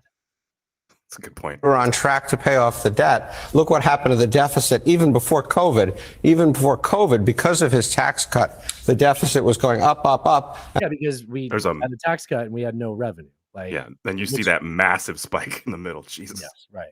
And then, of course, COVID hit. And under Biden, he's actually brought it down. And in his new proposed budget, he would bring it down further. Mm-hmm. And so because of that huge deficit, when he talks also about how he was going to pay off the debt during his first term, he, in fact, added more debt than any other president in history. So far. Some of it, yes, was COVID, $3.6 trillion. But there was also $5 trillion of debt that had nothing to do with COVID. And Trump signed a whole series of spending bills that increased our spending by over $2.5 trillion. So the idea that he was a president that was going to attack the deficit and debt problem is actually completely false. Joining us now with a fact check. I did not want any more of that. Isn't that something? Wow, do we even have to have a Trump section later? I mean, no, because you said the word blood. Oh, yeah. And blood the media responded, so we have to fucking talk about that. Don't worry. I think we have a different take. I keep hearing people talk about it. And I keep hearing them not say what I'm thinking. So I'm like, great, that'll be good for us then. All right. New version of people complaining about that bloodbath thing. Yeah, I'll probably skip this. I was going to play a clip where people compared right now to 4 years ago because people are like, things are better under Trump. It's like 4 years ago, right now, you couldn't buy toilet paper, hand sanitizer. People were dying. It's true. President Trump was saying things like, can we stop testing so much because it's making me look bad? Mm-hmm. We should put bleach inside the body. Get the sunlight in there. Yeah. Can we find a way to get the sunlight inside the body? He said that. That. We always talk about the bleach. He said, can we get the sunlight or the bleach, the UV light inside the body, right? Yeah. He did say that, yes. Yeah. Can we do an inside out boy situation? Maybe that'll fix it. Let's talk about the RNC takeover. So we've hinted at it. We've kind of talked about it maybe as a headline, but the former head of the Republican National Committee was pushed out. To be fair, she was getting to the point where she would have been replaced anyways, time wise, right? Like, people don't hold that position forever. Rhonda McDaniel. Yeah. Is it Rhonda or Rana? I think it's Rana. Is it Rana? Okay. You know what? Who cares? Something like that. Yeah, not going to work here no more. That's who it is. That's an Office Space joke. It is. So this is, well, we'll start off talking about they had a purge at the RNC, and they were all replaced. Some 60 people were fired. One might even call it a coup. One might call it a different word, but that's okay for the second half. So I was listening to Lawfare, and they were asking, is there any advice you'd give to anybody who was running for president, running for office, but had all these legal challenges? And I thought this was rare financial advice from the Lawfare guys. As to the money, this is just, I don't give legal advice to listeners, but I just want to say, if y'all ever get in trouble with federal prosecutors, it's super good to have a political committee that basically you control and you can put your daughter-in-law in charge of. And actually, when your children are picking people to marry, urge them to pick people who you could install at the head of a political committee if you ever get in trouble with the feds, because those political committees are really good for paying your legal bills. And you can drag things out a lot longer if you have a national political committee, a party committee that can pay all your legal bills for a long period of time. $50 million. It can get costly to do 4 defenses at the same time. But if you control a party committee, you can really defray the cost in substantial ways. So just keep that in mind for all your future criminal endeavors. That's it, Alan. You got to defray the cost. So I mean, clearly Wittes being sarcastic there, but he has a point. Ben Wittes is great. He is. I like him a lot. So, I mean, this isn't entirely unusual for a new administration coming in potentially. Okay, you mean cleaning house or changing leadership is not changing unusual. leadership. However, Cleaning house is unusual. Yes, changing leadership at this level and then installing cronies like your daughter-in-law who really doesn't have any experience doing this sort I'm of all thing. for it. I am all for it. It is not a good business decision. That's unusual. Yes. Yeah. No, but I think like I don't have a side. I just have someone that I don't want to be our president, which is Donald Trump. Yeah, I'm all for you making bad decisions in terms of like how your campaign and leadership is structured. I think that's that's like, go ahead. And we've seen his track record with candidates like Dr. Oz and Herschel Walker. So if he is truly going to be in charge of this party, essentially, I mean, that doesn't bode well for the party, I guess you could say. No. Yeah. And the Daily did a whole thing about how did you listen to the Daily today? It was about how well, talk about it. I'm blanking right now. now. Okay. So it was about how Biden's benefit right now is that he has a large war chest to use for advertising. Right. And that Trump's way behind because he spent so much on legal fees and they haven't been getting this done. And so they're like, now he'll have the funds of the party behind him. But it's like, dude, you've been listening to Untaken. You've heard us talking about how like all of the Republican Party's coffers are pretty dry compared to compared to them in the past at this phase in a campaign. Yeah, I mean, war chest wise, the Democrats' advantage is massive as far as fundraising. It's huge. Yeah. I think huge. Yeah. Anyway, speaking of the New York Times, I have a clip from the Daily that's kind of describing the purge that took place at the RNC. Truly are, I think. In the first real full day that the Trump team has keys to the headquarters in Washington, D.C., they arrive with mass layoffs. The tech bro thing where they fire all the managers. Wide layoffs, and they really go farther, I think, than many people at the RNC were expected. We're told more than 60 people were either fired or told that they no longer had their job. They had to reapply to keep their job in a single day. That blindsided some longtime RNC staff. One of them told reporters, gutting a committee just before the election seems insane. These layoffs, just to put it in perspective, is something like nearly a third of the total staff that the party has. Is around 200 people are on the payroll, and about 60 got this kind of a message. You know what's funny is I paused that clip 5 seconds too early. In the very next sentence, they describe it as a bloodbath. Which that's ironic. That's a second half clip, but this was on Monday, which is post the bloodbath. Right. Didn't notice they did it. What the hell was that background music, dude? I don't know. Yeah, I didn't notice it. You know what it sounded like? It sounded like the facility level on Bond. 64. Yeah. Dude, I listened to that episode. I don't remember it sounding like that. That's weird.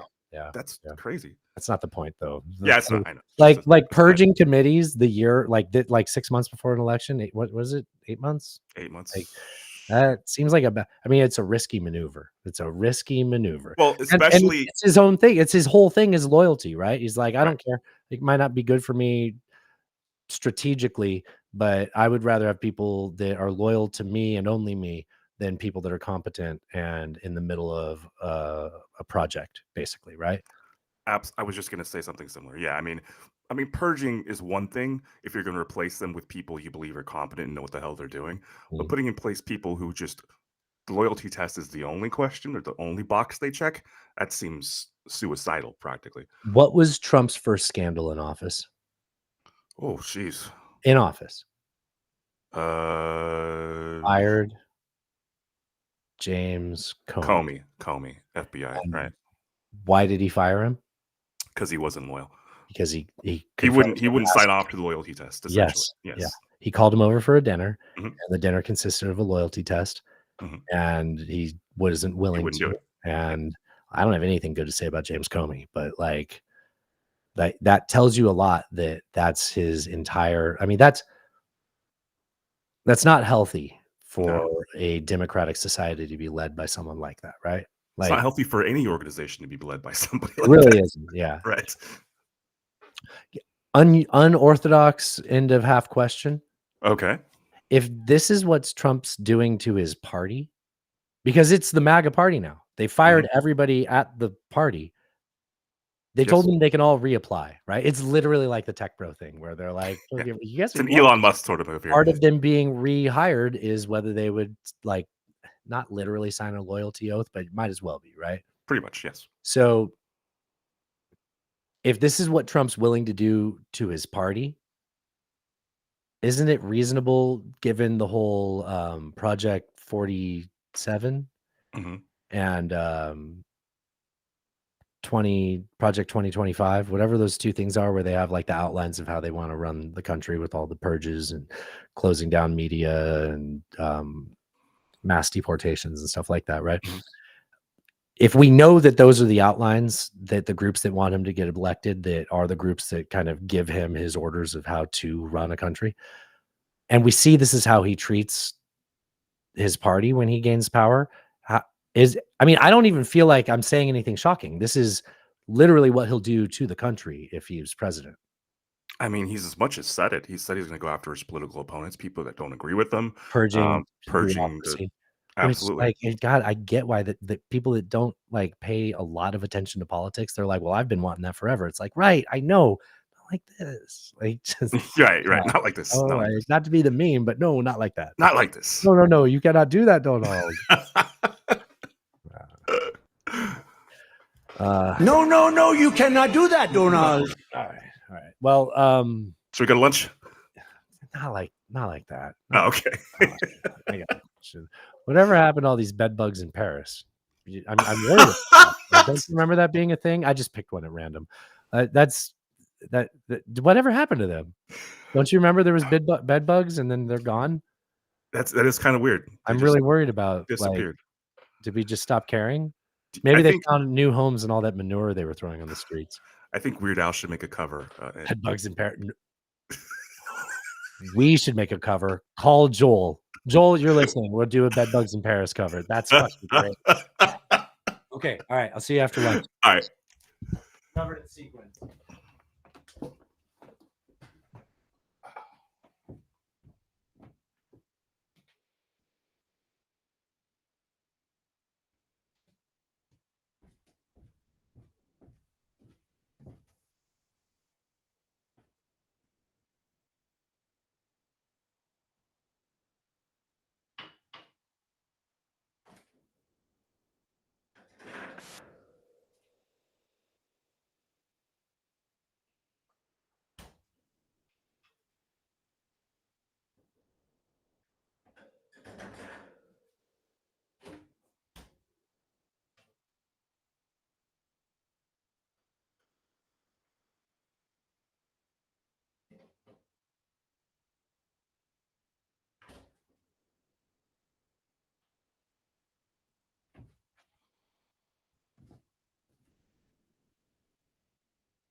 Big vote in Ohio as the top of the ticket runs out of cash. I am very humbly asking if you could chip in $5, $10, or even $25. Tonight, the first results from a crucial Senate primary and the danger of a nomination.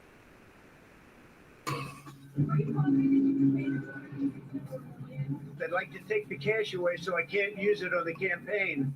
Then a Trump White House aide breaks his own news.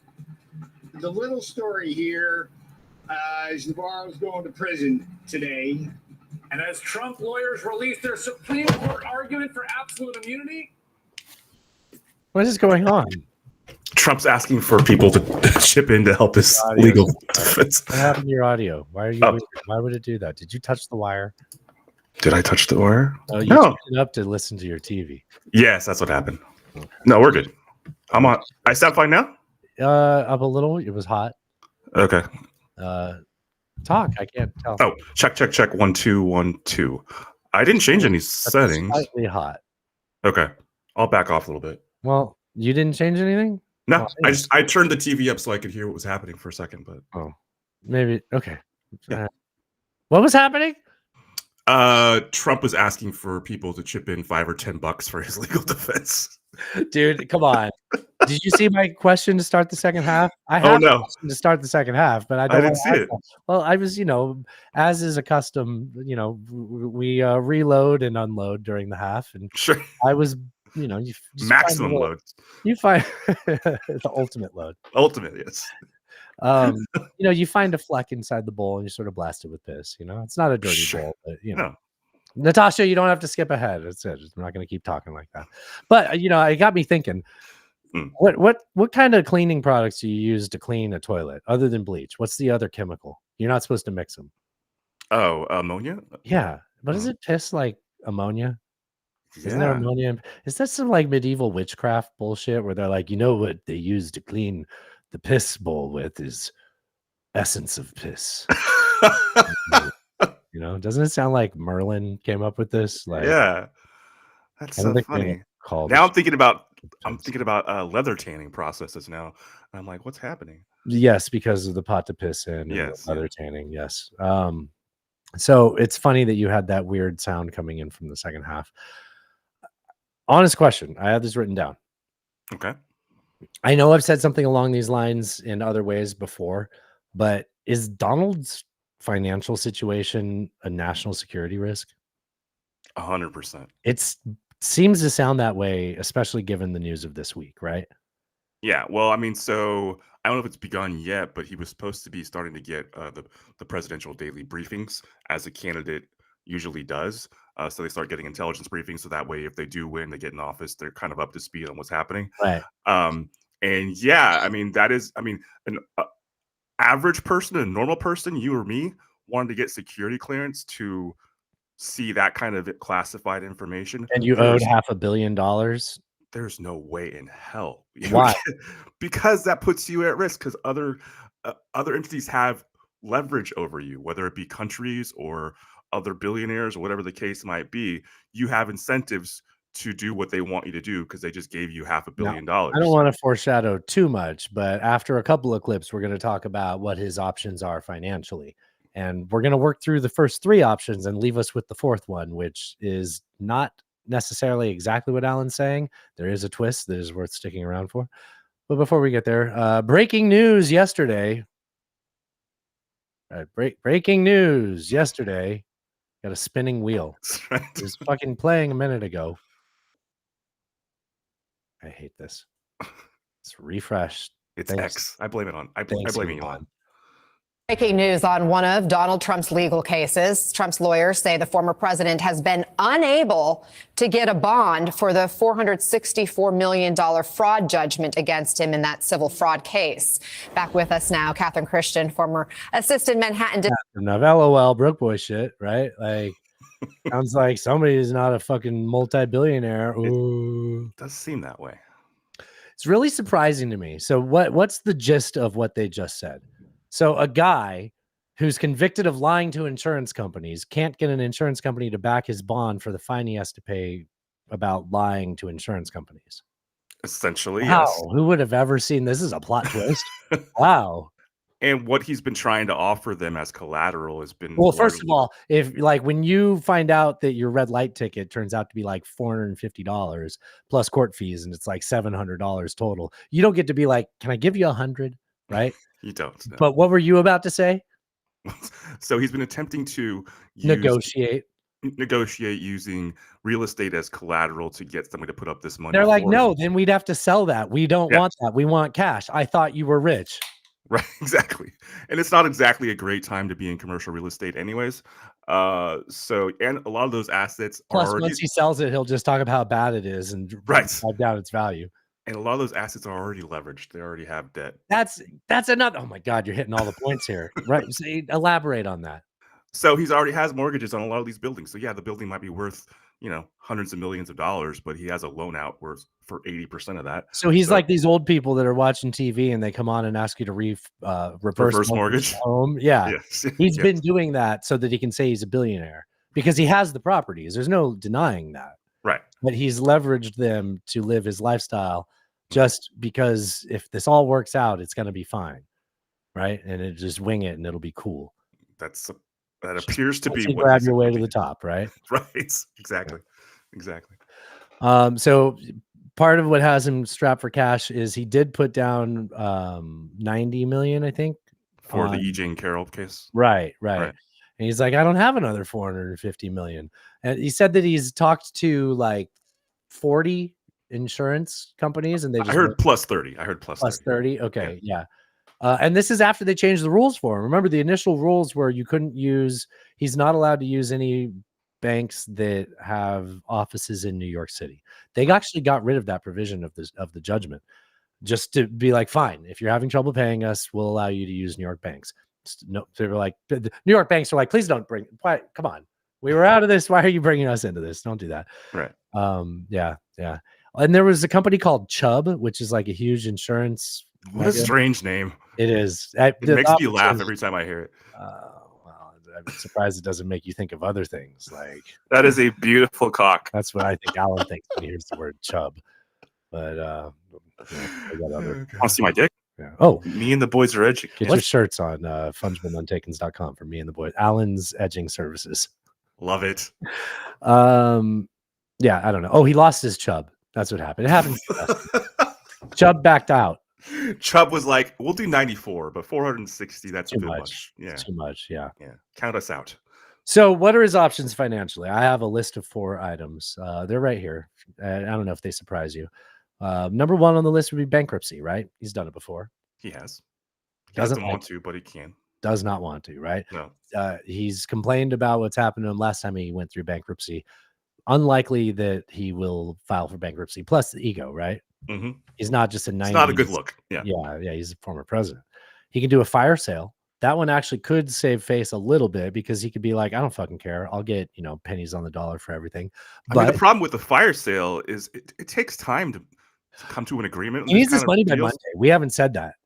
Come Monday, come the 25th, they can start seizing assets, yeah, freezing bank accounts, things like that. So it takes time to negotiate deals. We're talking about, $100 million, hundreds of millions of dollars worth of real estate he's trying to transact. As I said, the commercial real estate market isn't great right now, so there's not a huge demand for it. Now, could he get some sort of sycophant to maybe buy that stuff because they like him? Sure. But that goes into category number 4, which is I haven't said yet. Right. I get to 3 before I get to 4, but this isn't how you tell stories. Another one that is similarly is there time for is he can try to appeal it, right? So he could try to get an appeal to go through, but before Monday, he had time, right? Also, like he's just, it always works out for me. So it's just going to work out. It probably will. I mean, I have no doubt this is going to work out for him. Oh, I just can't imagine how yet, right? The cat has 9 more lives to go. They always land on their feet, right? I think this our last one. I think he already has maybe appealed it. It's just that while the appeal is going through the he has to put some money down. Still has to put some money up. Right. And he doesn't have the money. Doesn't have the money. Yes. Right. So which leaves him with getting help from an ally. Yeah. Which I've been doing foreshadowing all wrong this whole show. But that foreshadows the end of our Trump cult segment because we're going to talk about Paul Manafort there. Yes. He is a man who has gotten himself in trouble, let's say, for having ties to Russian oligarchs. Huh? Yeah. If there's anything that's true about him, it's that he has ties to Russian oligarchs. Whether or I not think he that's said fair. things drunkenly at a bar, that's a different story. We don't know. That's Russiagate. Oh, it's a liberal scam. But the man does have those allegiances, and Paul Manafort is being rumored to have been back in the good graces of the Trump campaign. Right. I kind of asked this earlier, but now we think about it this way. Like if what I said earlier is true, if what he's doing to the RNC shows what he's going to do to the country, does what he's doing with his personal finances have anything to show us about what he'll do to our economy? I mean, I'm sure it would have some impact, right? You can't completely. And part of this whole thing for him is just having access to the coffers, right? Like, absolutely. Like if he's taking over the RNC so he can have access to the money, what do you think he wants to be president for, right? I mean, there's already evidence that him and his businesses, Boys are his edging? family enriched themselves during his first term. So it's No, likely they would do that made again. money by selling American products to Saudi Sure. Arabia. Alan, come on, Fair. who hasn't? Okay, I'm gonna play this song. I'm gonna find. I know where the explosion is now. I'll play this as long as you want. Okay. We are a nation that just recently heard that Saudi Arabia and Russia will repeat. Oh, this is a banger. This is the summer jam right here. All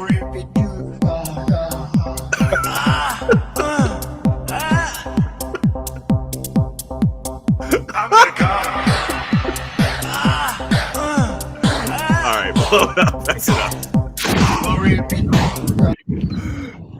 That's a fun clip. Yeah. All right. Biden's tripped over a sandbag. That's much funnier. I've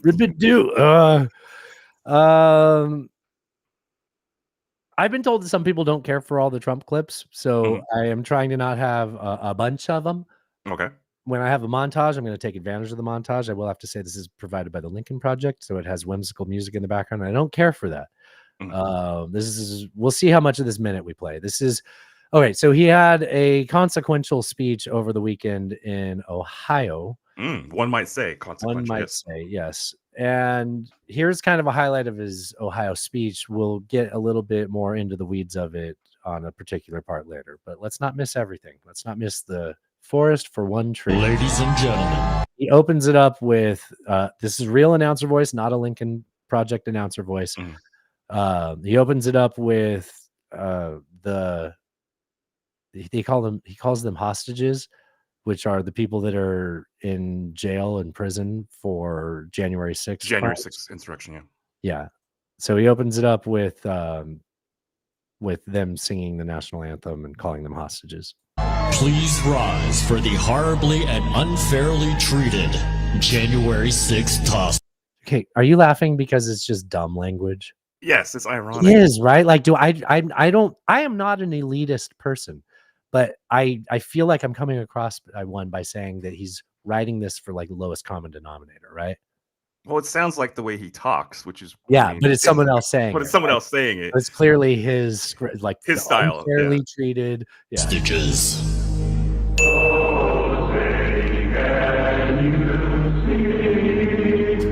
Joe Biden won against Barack Hussein Obama. Funny. It's spelled Fanny. It's spelled Fanny like your ass. And they said, sir, please. Wait till you hear what they call it in Australia. He thinks it's Fanny like your ass. Wait till you find out what the Aussies call it. We've discussed this previously. Yes, yeah. I mean, I'll give you a hint. I'm a cunt. Yeah. Fanny like that. Please don't talk about these people that way. They're Republicans. I said, I don't give a shit. I'm a very Oh my God, he cussed. very popular president. And I can't read this damn teleprompter. He got into this whole thing because he started doing his thing where he's like, don't pay these people. The teleprompter either shifted or it didn't keep up to date. I don't know. Like you don't point it out, right? We hit him hard. We hit him low. We hit him high. We hit him in the middle. We hit him from on top, and we even came under the ground. Don't pay the teleprompter company because they sent us their criminals. That's why he is an illegal monster. Who the hell orders 5? He's an illegal monster. Who the hell orders 5 cheeseburgers? God damn it. I wish I could rewind this. He goes, who the hell orders burgers? And what's happening with the Catholics? I don't know. I can't even hold this. You're not allowed to say she's beautiful. His teleprompter stopped working and he couldn't hold his speech. He was complaining. So I'm not going to say that. Now, who wants to keep it the Cleveland Indians?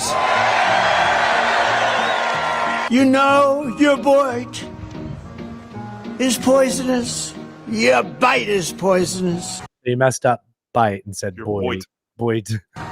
The Catholics are under siege. Move this over. Great job, fellas. Don't pay these suckers, please. What's your address? Prison. Whoever the hell What's your address? Prison.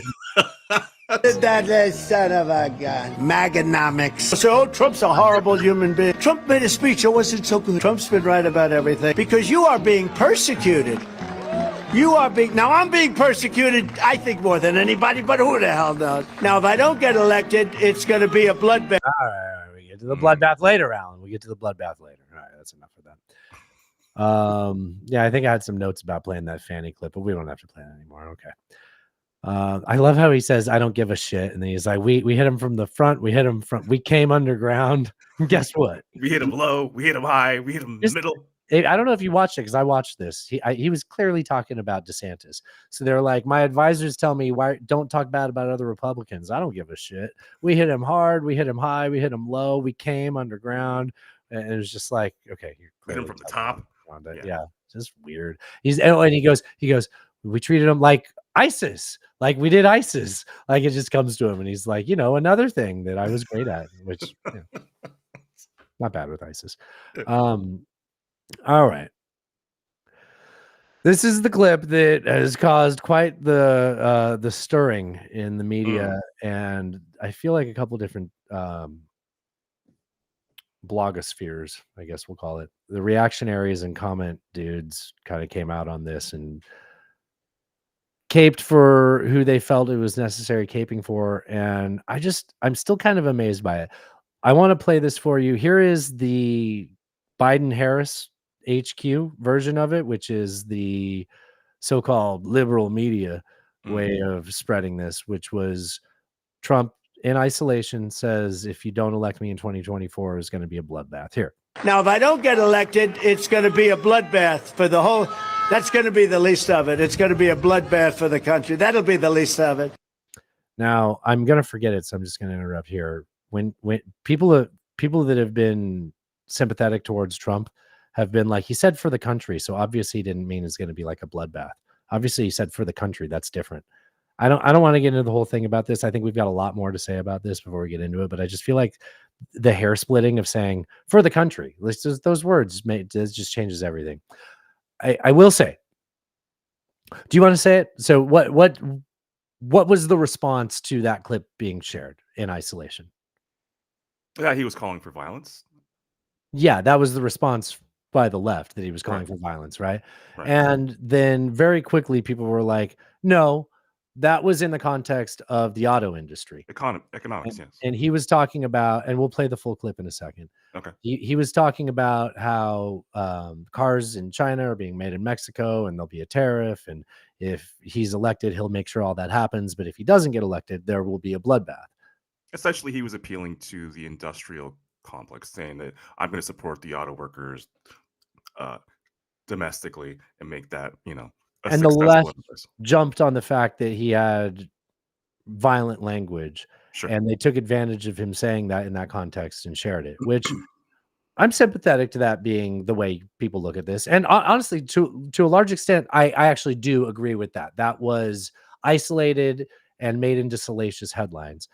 I'm not a dullard. I see salacious headlines all the time, and I just go, okay, what are they actually talking about? And I learn the story. So, like, I don't know. Like, if your point is that people are very dumb, and if the idiots read the headlines, well, sure, but go look at your favorite news headline when it's something the other guy. Like I tend to not put a lot into bad headlines. I'm kind of used to them. If you want to talk about the media sucking at that, it's why we do a show. Well, if all you're going to engage with is like the BuzzFeed bullet point version of this story, then it's pretty easy to be swayed one way or the other. But the argument was it was Washington Post and NBC and ABC that shared. Yes, I understand. Yes. And okay.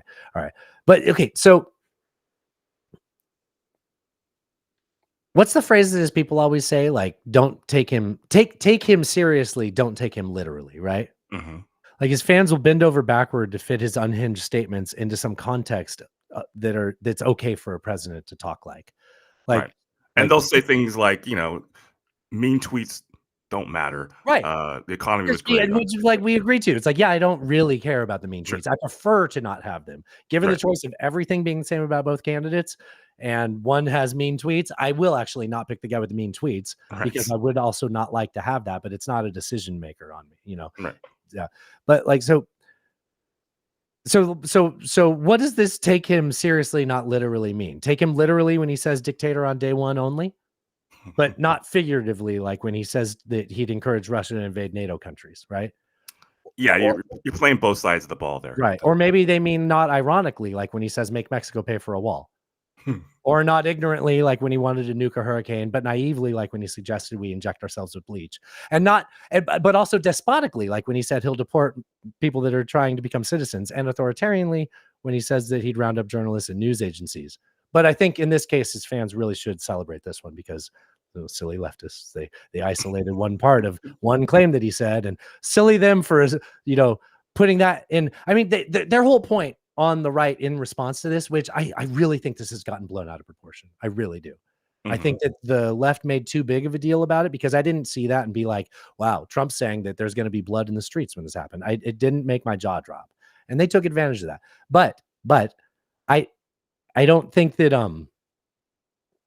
I don't think that it was just this like very clear case of it changing everything to be like, oh no, there was context. You know what the fucking context was? The context was Donald Trump said it. And he gassed protesters at Lafayette Square so he could take a picture with a Bible, because they said, is that your Bible? He said, no, it's a Bible, while he's holding it during the press conference. Did you remember that? He's like standing there doing pictures, posing, and people are asking him questions. They're like, is that your Bible, sir? It's a Bible. And he turned face. It's a Bible. It's just such a remember, he says 2 Corinthians is his favorite book. Yes. I'm very lost in the sheet. Oh, do you want to give context to how that changes everything? Because apparently if you have this context, it's totally different. So, I mean, a couple things before we move on. So I don't like binary arguments. However, either he understands words and he knows what words mean and understands how words go together and create ideas and thoughts, or he doesn't. And either way, if he doesn't, that's not good. If he does and he's still saying shit like this, that's also not good. Right. And we have to take the context of you got to fight like hell or you're not going to have a country. That's part of the context. When you're saying context, you don't just back the script up 30 seconds on the clip and play what we're about to play. The context is Donald Trump said it. Right. It's a whole, we can see a lot of work that's been done over the last 8 to 10 years. It's not. And people said that like hysterically on Morning Joe. Right. And he was like, we're smarter than you. And it was a bad audio. I don't have it. Did you see that clip where Scarborough was like they think we're stupid, but they think that we don't pay attention to the context of what it is. The context, it was Biden, kind of like what I'm saying. But he goes into this whole like, yeah, well, we're not stupid like them. And it was just like, yeah, great one, Joe. I didn't see that clip, but that doesn't surprise me that he would say that. Yeah. Okay, here's the full context. Manufacturing plants that you're building in Mexico right now, and you think you're going to get that, you're going to not hire Americans, and you're going to sell the cars to us. Now, we're going to put a 100% tariff on every single car. This whole story has been like a discussion about the word bloodbath. That word doesn't fucking matter. You know what matters? Saying you're going to put 100% tariff on a car made in Mexico. That's problematic, yes. Who pays for tariffs? The consumer. Customers. Like, yeah, 100%. You've doubled the price of the car. And they listen to them cheer. That comes across the line, and you're not going to be able to sell those cars. If I get elected, now if I don't get elected, it's going to be a bloodbath for the whole, that's going to be the least of it. It's going to be a bloodbath for the country. Totally different, right, Alan? Like, I mean, come on, right? I mean, now that you've heard the whole thing, boy, the left really stepped in that, didn't they? Yeah. It literally only works in context of talking about bad headlines. When the headline says Trump says bloodbath if not elected, that is a different story than playing just the first clip we played. Because I really, corporate sees no difference or whatever the fucking meaning is. HR can't tell. Yeah. No, 100%. I mean, even in context, the context, as we said, has to be broader than that one statement. So Yeah. And also, why on earth does he deserve the benefit of the doubt when it comes to language, right? Like, we're well past trying to like figure out what's going on inside of his head. He's a fucking open book. Like, we know it. When he says things, we're at the point where we should just believe what he says, right? Like, I don't understand how he keeps getting the benefit of the doubt. And it's just his fans bending over backwards for him. And then like, but it gets exasperated when there are headlines like those NBC headlines that I was talking about that said, Trump claims bloodbath. Like that's true, but the clip by itself is still really similar to what he fucking said. When somebody tells you who they are and they have actions to back up what they're saying, that's who they are. You should probably believe that that's who they are. I mean, that's just like. I've also noticed that most of the people that were making the big crusades to try to clarify this, it felt like they were saying this: hey, the left is trying to lead you down the path to this statement and belief about what happened, and that's not true. Follow me over here while I show you this is actually what's happening. It's like, no, dude, like, it's a bad headline. Let me read what happened. Oh, wow. You know what I see? I see a guy giving a speech saying things that I don't want a president to say. And that's fine for me to think, unrelated to whether I think there's literally going to be a fucking bloodbath. Fair point. Fair point. All right. It is, I mean, it is sort of frustrating to see the arguments around this whole thing. So I'm glad we covered it, and I'm glad we sort of have a more nuanced take. But yeah, it's been frustrating for me as well to watch sort of the coverage of this story. Yeah. What do you think he meant when he said this then? Any Jewish person that votes for Democrats hates their religion, they hate everything about Israel, and they should be ashamed of themselves. That's a you ain't black moment, isn't it? I was just gonna say he was trying to channel Biden on Charlemagne the God's show, saying if you ain't black if you vote for me. Yeah. Well, yeah, he's like, you ain't Hebe. Don't leave me hanging. Clearly. I've got a montage of him that I'm going to play, and it's him out of context, just clearly out of context, right? And it's him talking about how there's these people that aren't even humans and they don't deserve to be treated like people. And, but like each of these clips is just him saying that out of context. And if the goddamn liberal media wouldn't just keep playing these out of context, we'd really understand what he meant when he said things like this. When I'm reelected, we will begin, and we have no choice, the largest deportation operation in American history. And the largest deportation operation in American history. Years, if you call them people, I don't know if you call them people. In some cases, they're not people, in my opinion, but these are animals, okay? Where people are coming from countries that you've never heard of, languages that nobody in this country speaks. We have languages that are like from the planet Mars. Nobody knows how to, speak it. They're destroying our country. They're destroying the guts of our country. We're taking in people that are very, very sick with diseases that will be spread all over to just play this out of context. Like, imagine what he meant when he said that our nation. But we're going to start on day one with deportation. Yeah, I mean, it's just unfair, like, I just wish he'd get a break. All right, now I don't have any. Is my derangement syndrome coming across? I'm sorry, Alan. I think it's applying rational logic. Hey, speaking of rational logic, there's Ben Shapiro. Logic and facts, but God forbid I apply those towards Trump, right? That's TDS.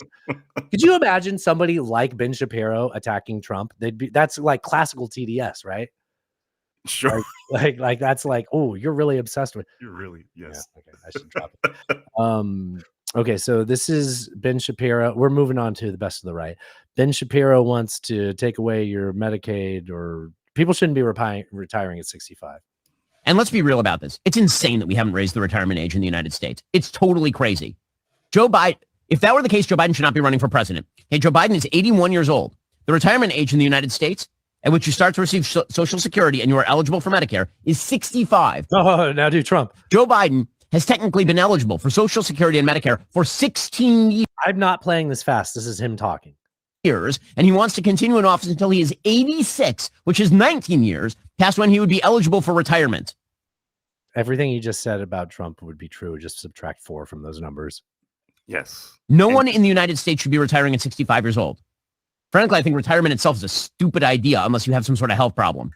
Everybody that I know who is elderly, who has retired, is dead within 5 years. And if you talk to people who are elderly and they lose their purpose in life by losing their job and they stop working, get a hobby, sir. Have something that drives you. That's unhealthy. What you described is a true thing, and we can talk about it. But in shorthand, my response is that's an unhealthy. Your life lacked balance. And if you would have gone from a work that was all of your life to a thing that you cared about, like our show, you probably wouldn't have died within 5 years of retirement. Like, oh my God. Yeah, because the American dream is just to work from your date of birth to your date of death, right? Right. Also, the retirement age is mandatory. I mean, if you get past 65 and you're working at a company like Warren Buffett or something, you just have to retire. There's no option to continue working, right? That's a good point. Yeah. What the fuck? And look, that's not even the argument to make. The argument to make is that when I think Bismarck created the Social Security in Germany, he did it based off of the life expectancy being like 70s. So they're like, sure, we'll pay for people for 5 years.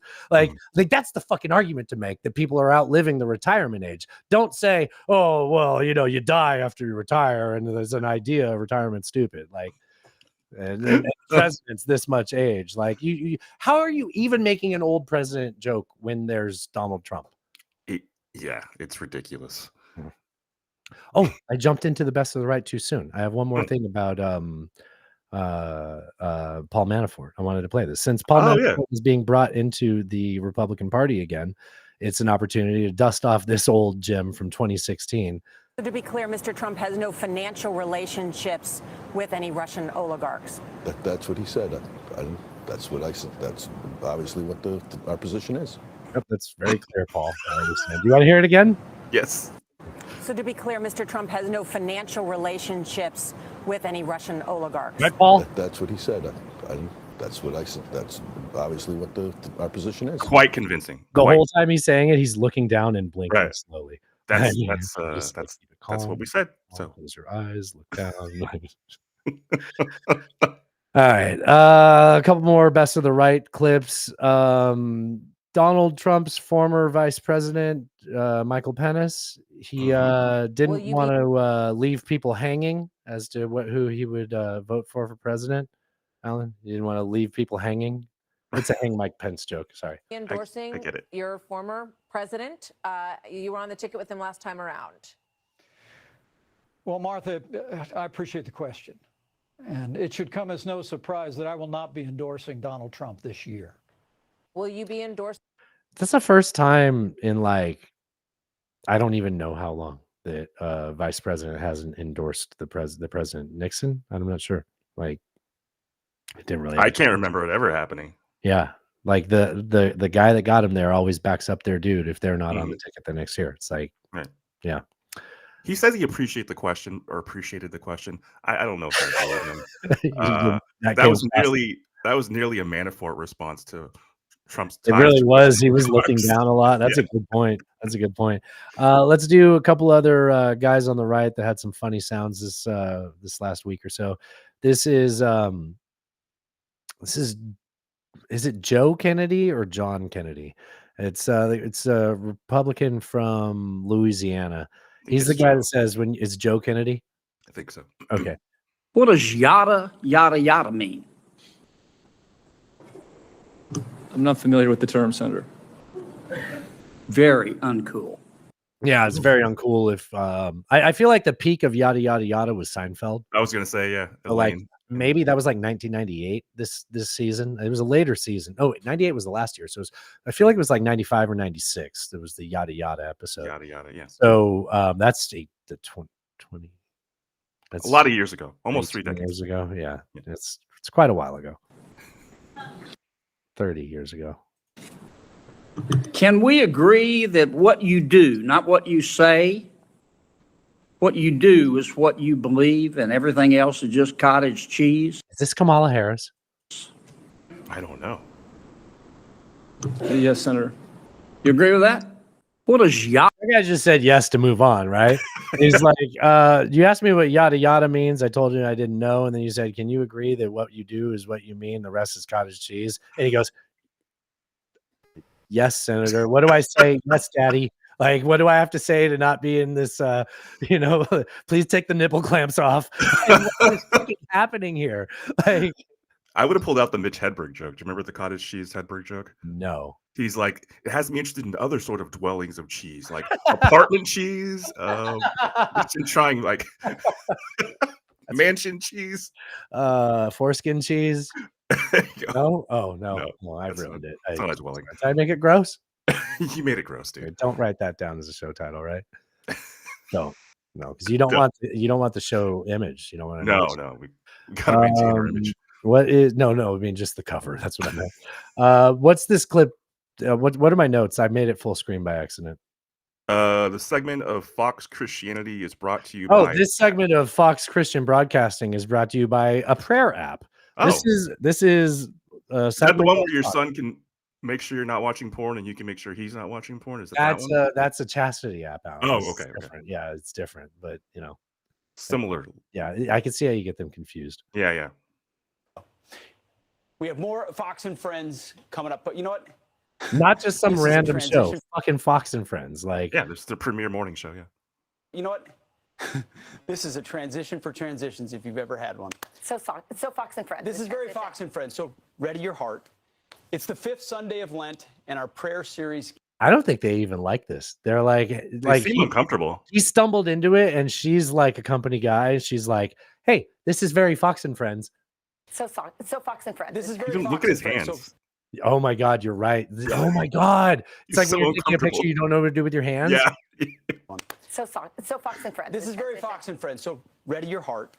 It's the 5th Sunday of Lent, and our prayer series continues with a reading of prayer from the Hallow app. We all need it. Let's do it this morning. We all Close need your it. eyes, if you would. We all need it. So The Hallow app. Look, man. Like, I'm not like militant anti-Christian bullshit like that. When you make statements like "we all need it," like you're presuming your entire audience is a certain demographic, and like that's just, first of all, it's not good business. Right. Reading of prayer from the Hallow app. We all need it. Let's do it this morning. Close your eyes, if you would. Bow your head. Jesus, today we begin the holy period of Passiontide. In these last 2 weeks of Lent, help us understand the mystery of your sacrifice and surrender. Make us keenly aware of your love for us. We ask that you make I actually yourself don't known want to to watch us. any more of this. Is that okay? I think we blow it up. Yeah. No, it's on another page. Let me just close this. Okay. The thing, it would be really weird if they did a Ramadan one right after that, right? That would be pretty strange. Yeah. Passiontide. I was unfamiliar with the Passiontide. I have not heard that phrase. either. Passiontide of the Christ. Mel Gibson likes it. Yes. Okay, let's move on to Best of the Left. I have let me get this clip loaded. I accidentally closed the window, so I gotta start presenting. The again. window. Alan, if you'll allow me, let me part the kimono and present to you. There it is. I love it when you part the kimono and present to me. Next time, don't flub it. I know. I Soundboard. stumbled. It's okay. There's plenty of opportunities. Plus, there's too many. I have too many options. So this is Best of the Left. Ducey was asking. I don't remember which Ducey. I never remember which Ducey it is. So one of the Duceys, the younger Ducey, is asking Joe Biden about his memory. His recommendation is How totally bad is your memory, and can you continue as president? My memory is so bad I let you speak. I don't need his. I swear I played that clip on here before. No, never played that before. Okay, that's very. That was Is it very that funny. old? That's new. Yeah. No. Okay. I bet Joe remembers which Ducey that is. He That's how probably sharp does. he is. Yeah, Peter. That's Peter, right? It's Peter or Steve, right? I think it's Peter. We just call him Ducey the Younger, like Pliny. Yeah. you know? Yes. Like Plenty. Yeah. And Cato. Yes. Cato the Elder would say Carthage must be destroyed. Oh my God. Carthage delinde est. Oh my God. I don't speak Latin. I don't know.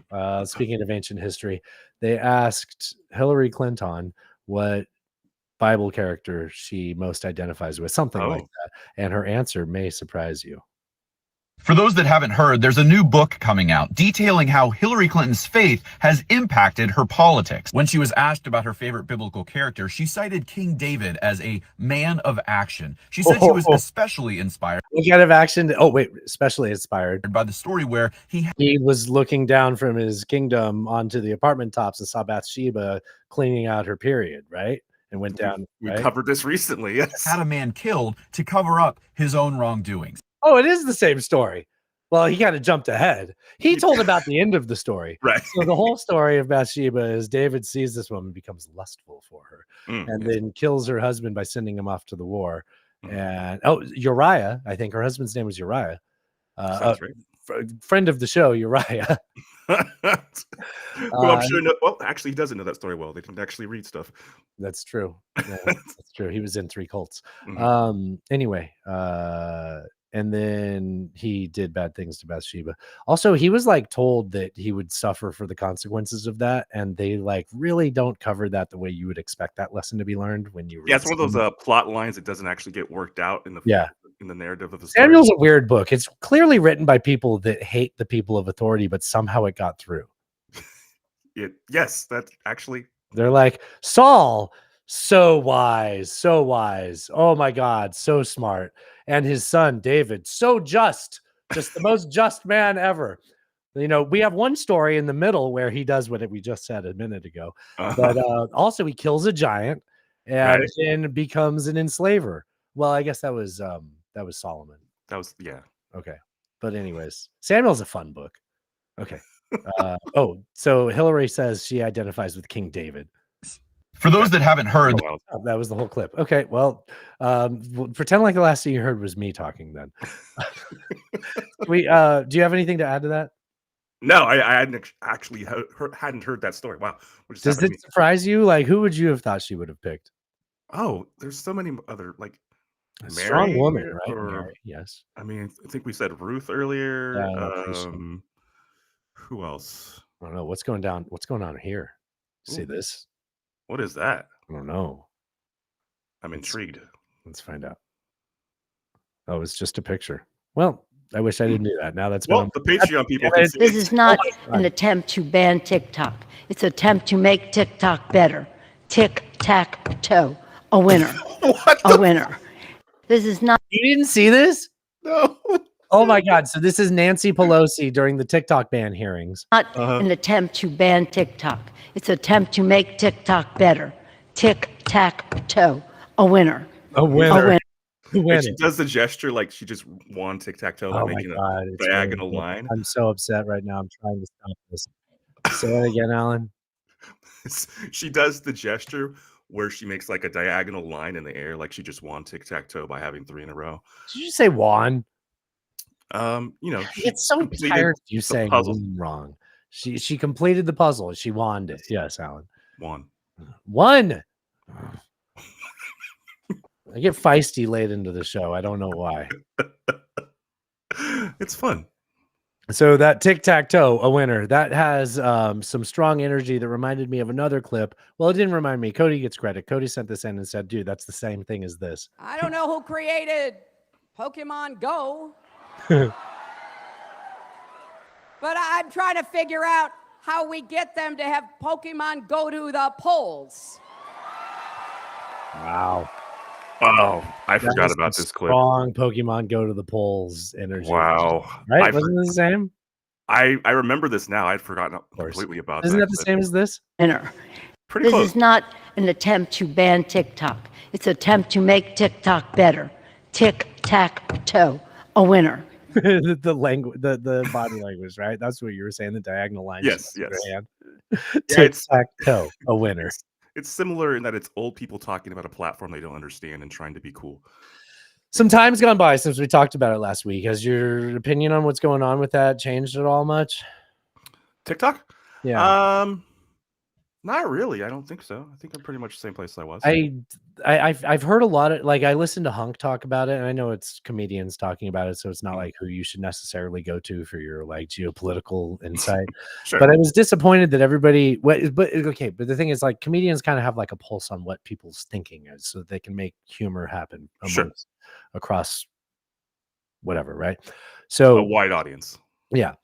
And if their take is, it sounds like they're just upset that a Chinese company, they're like, everybody else is an American company. They just don't want a Chinese company being successful, or, they're just racist because it's China, blah, blah, blah. It's like, no. They don't want. Social networks have disrupted our media landscape and the way knowledge is distributed. And we politics. right. And we're concerned with the way those companies affect things like elections and social issues. We are going to write a law that says that a company controlled by a nation state adversary is not someone that we want to have on every device. Like they don't get to control that. They don't get to dial up the algorithm for what they prefer. It isn't that someone's making money off of it. That's not the point of it. Although, like we did say on the Friday show, Steve Mnuchin, producer of Batman versus Superman, by the way. I don't know if you know that. Steve Mnuchin. I did not know that. Yeah, he's a Hollywood producer. Before he went into Trump's White House, he produced Batman versus Superman. If you don't like the Snyderverse, you can thank Steve Mnuchin. That's really funny. He's trying to buy it. Yes, he is trying to buy it. Yes. Why do I have this? What's this? Oh, we're going to start the culture war, Alan. We're going to start a battle in the culture wars. What? Oh, not the culture wars. No. They're worried about a culture war. Yeah. Culture wars. Stop with the culture wars. Oh, I nailed it. I fucking nailed it. That's like when you listen to hey, wait for it, smoke weed every day. Like it's really hard to fucking time that, but I timed the culture war one. Nicely done. Thank you, Alan. Thank you. I have a clip from the Sam Harris podcast talking about the goals of Russian propaganda. I don't remember who the guest is, but it's the guest talking about it, I believe. I think the main strategic goal of Russian propaganda is the removal of truth as a concept. So they're throwing. We talk about that a lot. We talk about like flooding the zone. We look at that guy we showed earlier, Joe Kennedy, right? Mm-hmm. He's on record saying things that are kind of like what's truth anyways, which is if someone's saying that means like if you tell me you're a postmodernist and you want to have the conversation, I'm down to listen to you. If you're a casual political observer and you say that, I think that you've been overwhelmed because someone sprayed the fire hose of news at you to the point that you tune out and you just let the world happen at you. Fair? And that's why Russian disinformation works that way. They don't care if the story is even accurate or even promotes one side or the other. They just want to pump as much disinformation in the system so people just get confused and throw up their hands and say, what's the classic example of that? That airline. The one that was shot down. Yeah. They're like, here's 3 different versions of that pretty much the same thing, and all of them are implausible. Also, we shot the plane down, but that's the 5th choice. It gets lost in the mix. Yeah, exactly. Truth as a concept. So they're throwing out a whole variety of competing storylines that are incompatible with each other and seeing sort of what sticks.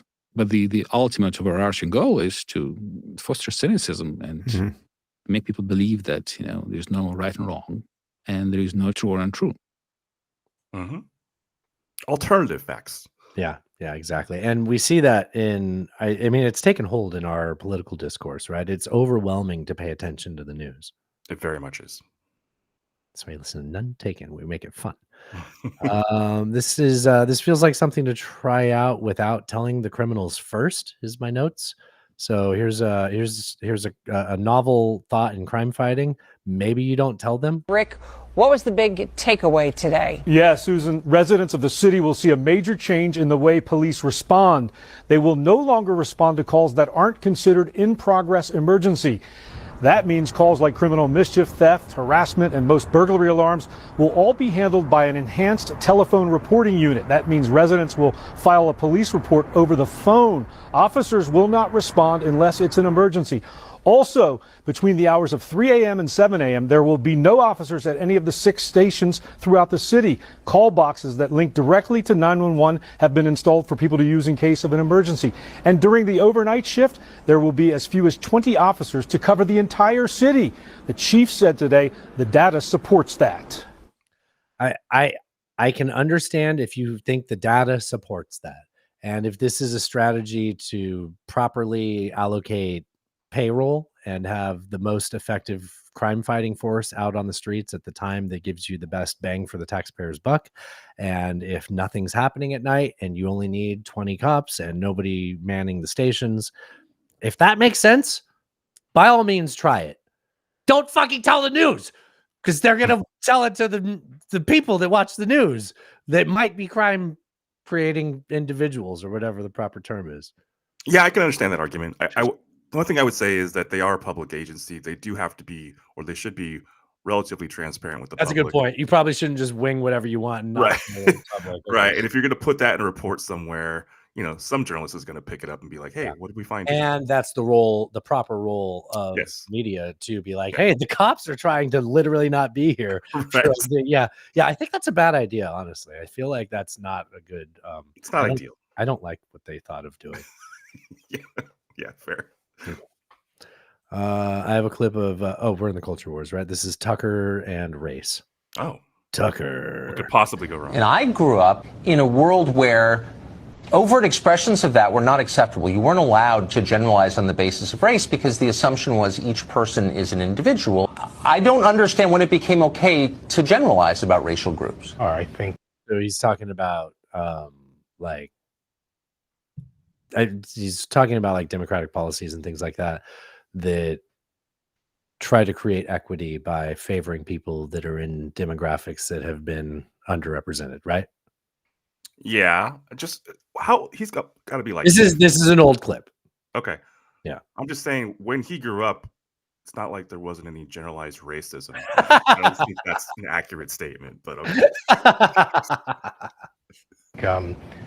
While some people have the luxury to be raised only being told to look at individual people, it should be no surprise to you that black people, in particular black men, have been taught forever that they have to be careful how they behave around white people, that the way they behave will be interpreted differently, that when they misbehave, it'll be punished differently, that if they laugh too loud, if they walk into a nice store. So with all due respect, Tucker, what was true for you has never been true for lots of people. I mean, there are a lot of ways to respond to that. One, on a factual basis, and in truth, in a lot of places in this country, I love the confidence of hearing that and being like, oh no, fuck you. I'm Tucker. Have you heard what I thought? The main threat that African Americans face is not from white people, as you perfectly well know. So I first want to respond to the first comment. I think is while it's true that, of course, people of color face threats from other people of color, it's also true that white people face the overwhelming threat from white people. That is, people face threats from who they live beside. So I find it exactly. But I think it's fair to point out that we oughtn't be distasteful and say things like, well, the great threat. It does feed a certain uglier narrative that we don't want. But why does the truth ever feed a, quote, ugly narrative? It is deeply suspicious that people are so quick to say things like the main threat facing African Americans is other African Americans, but you never hear anybody say the main threat facing white people is white people. No, it's Mexicans crossing the border. No, Venezuelans, sorry, crossing the border. And Chinese, that's the new one. There's Chinese coming across. It's like, yeah, they escaped China. Don't we hate the people? Don't we feel bad for the people that live under that government? Do we stop feeling that way when we're all fucking illegal? So you say, for example, I will have to discuss with my boys whether they can truly be friends with white people. History has provided little reason. My boys, like me and my boys that are edging, or different. These are sorry. For people of color to trust white people. And the argument I make is, look, in a country where it turns out that when the most vulnerable people of color are under threat, those who they count on are nowhere to be seen. If we have a president who marshals forces of hatred and anger and divisiveness and frankly just danger, if the people who call themselves your friends are not going to push back against that, then maybe you can tell me why it is I should trust those people. When those who count themselves as your friend see that others put you in danger, it is their opportunity to prove they're your friend. It's fine to be friendly with them, but these are not your friends. We live in a country where we are losing track here. Like, Yeah, I think we're That's kind of more lost a little Jiminy bit of the time. narrative, but I'm good. I think we can probably end it there. Though I would say I don't know who that guy is. I have no frame of reference or context I to like how any of his. measured he stays while Yeah, Tucker Gish yeah. gallops around him. I don't know any of his political beliefs at all, but I would say he did really well in that appearance. Good job responding to those arguments. Yeah, yeah, Yeah. yeah. That's a good point. Um, sorry, I got lost. Oh, when I said Gish Gallop, it made me think of something. You know, I talk about the Gish Gallop Mhm. logical fallacy all the time, where you basically like you overwhelm them with presumptive facts that are debatable, but you move so fast that they can't respond to the first one while you're on to the fifth one. Right. Is that essentially is it a DDoS? Is that a DDoS attack? Is that like a verbal DDoS attack? That's interesting. Yeah, distributed denial of service. Absolutely. It's where you flood a server with just all kinds of requests, so much so that you overwhelm it and take it offline, essentially, is how that works. Okay, That's really funny. I never would have connected those dots. it is similar, right? It's the same thing. Yeah. Yeah. Okay, I guess sort of shifting gears. This is still culture wars. This is tell me Christofascism is a myth again. Watch this video and tell me if there's anything off about it at all. Hello, I'm Pastor Mark Burns, founder of Burns Military Christian Academy. I'm so thrilled to announce the establishment of our new. Okay, come on. They have uniforms and everything. It's kids in like cop uniforms, like visor cop hats. Institution. They have a baton? That is only a cop hat, huh? That is definitely a cop You hat. never see like a person walk around with that like full round brim and the little visor on the front. That's only for police. Is it a functional hat? Like it seems like, you know, cowboy hats have a sort of a function.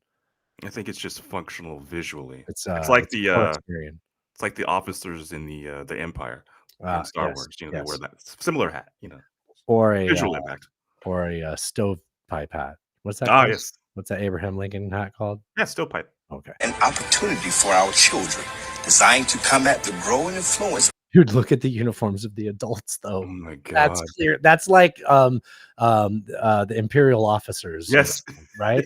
Yes, 100%. Gray with a black stripe. Of the woke agenda in American public schools. Our mission is clear: to provide an affordable, small classroom, pro-American education with a strong emphasis on biblical teachings. Our goal is to keep our rates extremely low so that almost anyone can afford to send their child to a safe, private Christian school. We are dedicated to instilling good morals and a love for our. Look, man, I'll stop it because I don't want to. That's enough. Do this. I don't have a problem with any of the things on paper other than like when you put that in the literal uniforms of like a fascist, it just looks bad. Like send your kids to Gestapo school. It'll thank you. It's like, well, okay, well, I don't think I want to send them to Gestapo school. No, it's Christian values. It's private school. Oh, well, never mind. I'm okay with that. We'll teach them the goose step, though. Yeah, they do teach about a goose step. Yeah, exactly. What's the goose step? Is it just a little bit of goose step? And it's a little bit of goose step. Okay, it's adjacent. Yeah. I got some Tennessee ass shit. You had mentioned something in the pre-roll about whether weed was going to stay legal here or not. Yeah, said that it's up in the air, and you're like, well, is there going to be like, are you guys going to ballot vote on it? And I'm like, we don't have ballot measures here. Like, and this clip is literally about how we don't have ballot measures. And in fact, our form of government, it's ideal that way because you elect the representative, and now you don't have to worry about ballot measures when you vote on it. You already picked someone to pick that for you. Questions on the November ballot, just to gauge the public's interest about medical marijuana. Is this something you guys would support in the end? By the way, that question gets asked every year in the bills that are presented. There's never been a true medical marijuana bill that has been presented in this body. There have been several legalization bills that have had those words in it, but we have already passed a bill, and it is on the law now, that if the federal government would reschedule. This guy looks like he'd vote for legalized weed, right? Look at that. He does, yeah. He looks like he's wearing a suit because you made him. He looks like a grown-up of that kid that had the mohawk earlier that said punk rock and I don't like Republicans. Types of cannabis and leave it up to the states then a person could get a prescription from a doctor. They could get guidance from that doctor on how that particular drug interacts with other drugs. They could get guidance from the doctor as to whether or not it is assisting in their medical benefit. But we don't do ballot initiatives here. The ballot initiative is electing your House and Senate members to vote on your behalf as the people of Tennessee and as your voice. And that is how that process works. So we evaluate those bills every single year, and it's much more intricate than a simple ballot question, which is in essence a poll. I mean, you can. Yeah, come on. You don't want people to choose. That would be messy, you know. Just let us take care of it. You put us here. We got you put this. us here. Exactly. Yeah. So the one thing that I took from that I thought was noteworthy is that Tennessee does have it in the books that if it becomes legal federally, it will be legal here, at least medically, which is fine. Those hoops in California before it became legal. Right. But yeah, it's dumb that it's not legal federally yet. It But, really is. I mean, but the problem is there'll be state tax and federal tax on it, and that's going to start getting expensive, Alan. It does. Oh, you know what? You guys like this Professor Galloway when we shared him last week? I got another Professor Galloway clip. So he starts this talking about Taylor Swift, which I thought was very smart of him in terms of SEO. So like this definitely got shared more because the first like 10, 15 seconds are about Taylor Swift, but it starts becoming about the economy, and he starts to say things about the economy that I like this clip because he's saying things I've said, but he's like an authority on subjects. So it's like, oh, cool. Well, just listen to him if you take the message that way. But I've been fucking saying I thought it was wonderful that Taylor Swift was Times Person of the Year. I cannot stand her music, but I'm a total Swiftie. I think she's an inspiration. I can't imagine a better role model for young women than Taylor Swift. You know, she's nice, pays her people well, you know, doesn't have profanity in her songs, doesn't appear to have had a shit ton of surgery, seems to be in a healthy romantic relationship, is a baller billionaire. I mean, how could you carve a better role model out of a factory of lesser role models for young women? So I'm a huge Taylor Swift fan. this isn't even the part of the story that I care about. But to his point, if you're going to use pop stars as role models, he could do much worse. Yes. Yeah, exactly. Yeah. On Person of the Year. In terms of who's had the most impact last year, I would argue it was actually Chairman Powell, because inflation is how revolutions start. They don't start because of an invading army or people are upset about laws being passed. Talking about the head of the Fed. Yes, start not Chairman because Mao, Chairman Powell. Not Chairman Mao, Chairman Powell. It did sound like Chairman Mao. It did. At first, I was like, "What?" Every day someone shows up and they say, I can no longer afford beef, I need chicken. I can no longer afford chicken, I need rice. Their purchasing power goes down. That's literally how societies digress into chaos, or most often it's this boring thing called inflation. And Chairman Powell raised interest rates 500 basis points in 15 months. That is historic. No one's ever done that before in a Western economy. And he got all sorts of shit posting from senators on the left. Have you noticed the beeps in this don't match the like? I heard they don't actually cover up the word. Yeah, saying that, well, people can't afford. I even do it. Or their mortgages and their credit card payments, and inflation has dropped down below 3%. And here's where we are with our economy right now. We have the highest GDP growth of any large economy in the world, with the exception of the Kingdom of Saudi Arabia, while having the lowest inflation. That's almost impossible to pull off. We have the most dramatic job growth in history in the last year. I mean, it's literally, if you showed these numbers to an economist, they would say, that's impossible. You can't do it. The market's touching new highs. Now, the problem is similar to technology, or what William Gibson said about technology, is prosperity is here, it's just not evenly distributed. And so a lot of people are upset, and they have every right to be upset, but that's a function of policy choices. That's a function of income inequality because of tax structure that transfers money from lower middle income households to rich households. But if you were to try and architect an economy, I mean, literally, this is it. I thought it was. That's it. That's pretty good. Unless you want to hear him talk about Taylor Swift again. No, he must have talked to Slickets about his SEO marketing needs. Perhaps. Dude, so smart to start talking about Taylor at the beginning of that, right? Right. Like, that clip would have not got any views if he just went into the Right. Yeah. Here's where that online bill for offensive content was supposed to go, and it turns out Loadmaster sent that in. Loadmaster was the one. I can't believe we've never played this. This is Hannity versus Koppel. I feel like Ted Koppel, yes. Ted Koppel of like NBC Nightly News, something like that, right? Something like that, yeah. So real journalist and Back in the day, journalist. TV news reader, basically Ron Burgundy, right? Anchorman, yes. Yeah, I mean, Sean Hannity is an anchorman. He was a radio DJ, radio talk DJ. And yeah, anyways. We have to give some credit to the American people that they're somewhat intelligent and that they know the difference between an opinion show and a news show. Yeah. You're cynical. Look at that. Yeah. I am cynical I made the same sounds as Ted Koppel. I'm kind of proud of myself there. because, You think we're bad for America? Does Ted Koppel give you, maybe I should say it the other way around. Does Buzz Burbank give you Ted Koppel vibes in this? Definitely. Yeah. Where he's like, I'll be slow and measured. You can be, the rabbit. The tortoise. I'll be the tortoise. You be the hare. Go ahead. Work yourself out. Are you done? Are you done? You think I'm bad for America? Yeah.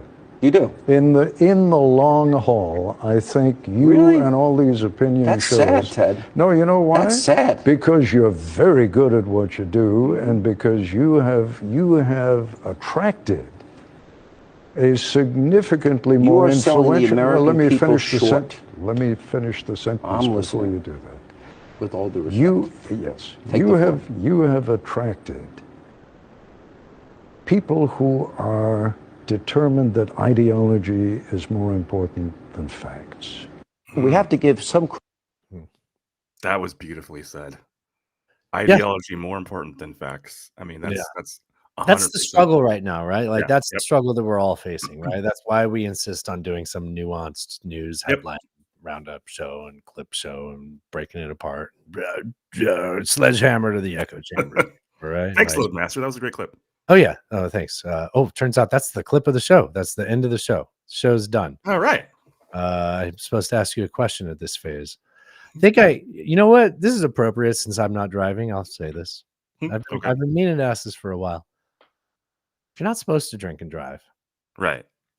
Why do they make you show your driver's license before you can buy it? That's what I thought, Alan. All right. That's a good point. Good point. Talk to you in a couple days, buddy. Cheers. Cheers. Hey, actually, Yeah. so tomorrow, what time are we going? I'm gonna stop the show. Okay. I'm gonna keep this going because if you guys are interested in us talking shop, you can watch. So I talked to the boys about that. Okay, so just in case, hi, we have an audience. We're still doing Julian and Cody on the 27th. That's for sure. But unless Julian changes again. But I talked to you know what? When your text wasn't working yesterday, I was sending you stuff about this. That's what I was talking about. I didn't see anything. Yeah. No, I get it. By the way, what's going on with that? I have no idea. You have no idea? It's been going on forever. It's like it's ever since you got this new phone. I've had this phone for like 2 years. It's ever since I feel like RCS it's been going came on out. for 2 years. Ever since It is RCS came out. It is RCS. But I don't. You have told me you have this problem with a lot of people, and I only have this problem with you. Well, specifically with you and Tim. But I've But had it with with other people. Samsung's, I don't have this problem with my brother's phone. Of course, he doesn't respond quickly, so maybe it's the same thing, and I just That's don't know. really weird. Yeah, I don't know. Okay. Anyway, so I talked to those guys, and basically, here's how it went. I asked them if they could do this Wednesday, and they were like, "I can't do Wednesday." So there's 2 of them, and one of them was like, "I can't do any weekday because I work from 3 to 11." And I'm like, "We're on the books for a Wednesday 2 Wednesdays from now. So like, what the fuck are you even fucking talking about?" And in my head, I was done at that point. Okay. Like, I just don't have, like, if it works out, it works out. But like, Okay. So as of now, we're probably not doing anything tomorrow. we are not doing anything tomorrow. Okay. We have a news headline show on Thursday. I'm counting on you prepping for it. Of course. Okay. I will. Yeah. Sorry. Yeah. There is not an interview show because they. Okay. Yeah. Am I being mean? No, that's fine. That works. That's fine. I felt like I was getting bullied into doing that episode anyways. Like, I don't know. Like, I want. We've tried to have them on more than one time. So yes, and they kind of keep acting a little. I don't mean this too derogatorily, but schizo, and it makes me feel like if this is how we are with scheduling, I don't know how a conversation will be. Well, I think that people like the idea of coming on the show, and then when it's a reality, they're like, "Oh shit." now I'm scared. I don't know what to do. Because we're big time. Right, I right. guess. They're afraid of the spotlight, bro. That's a good point. Yeah. Yeah.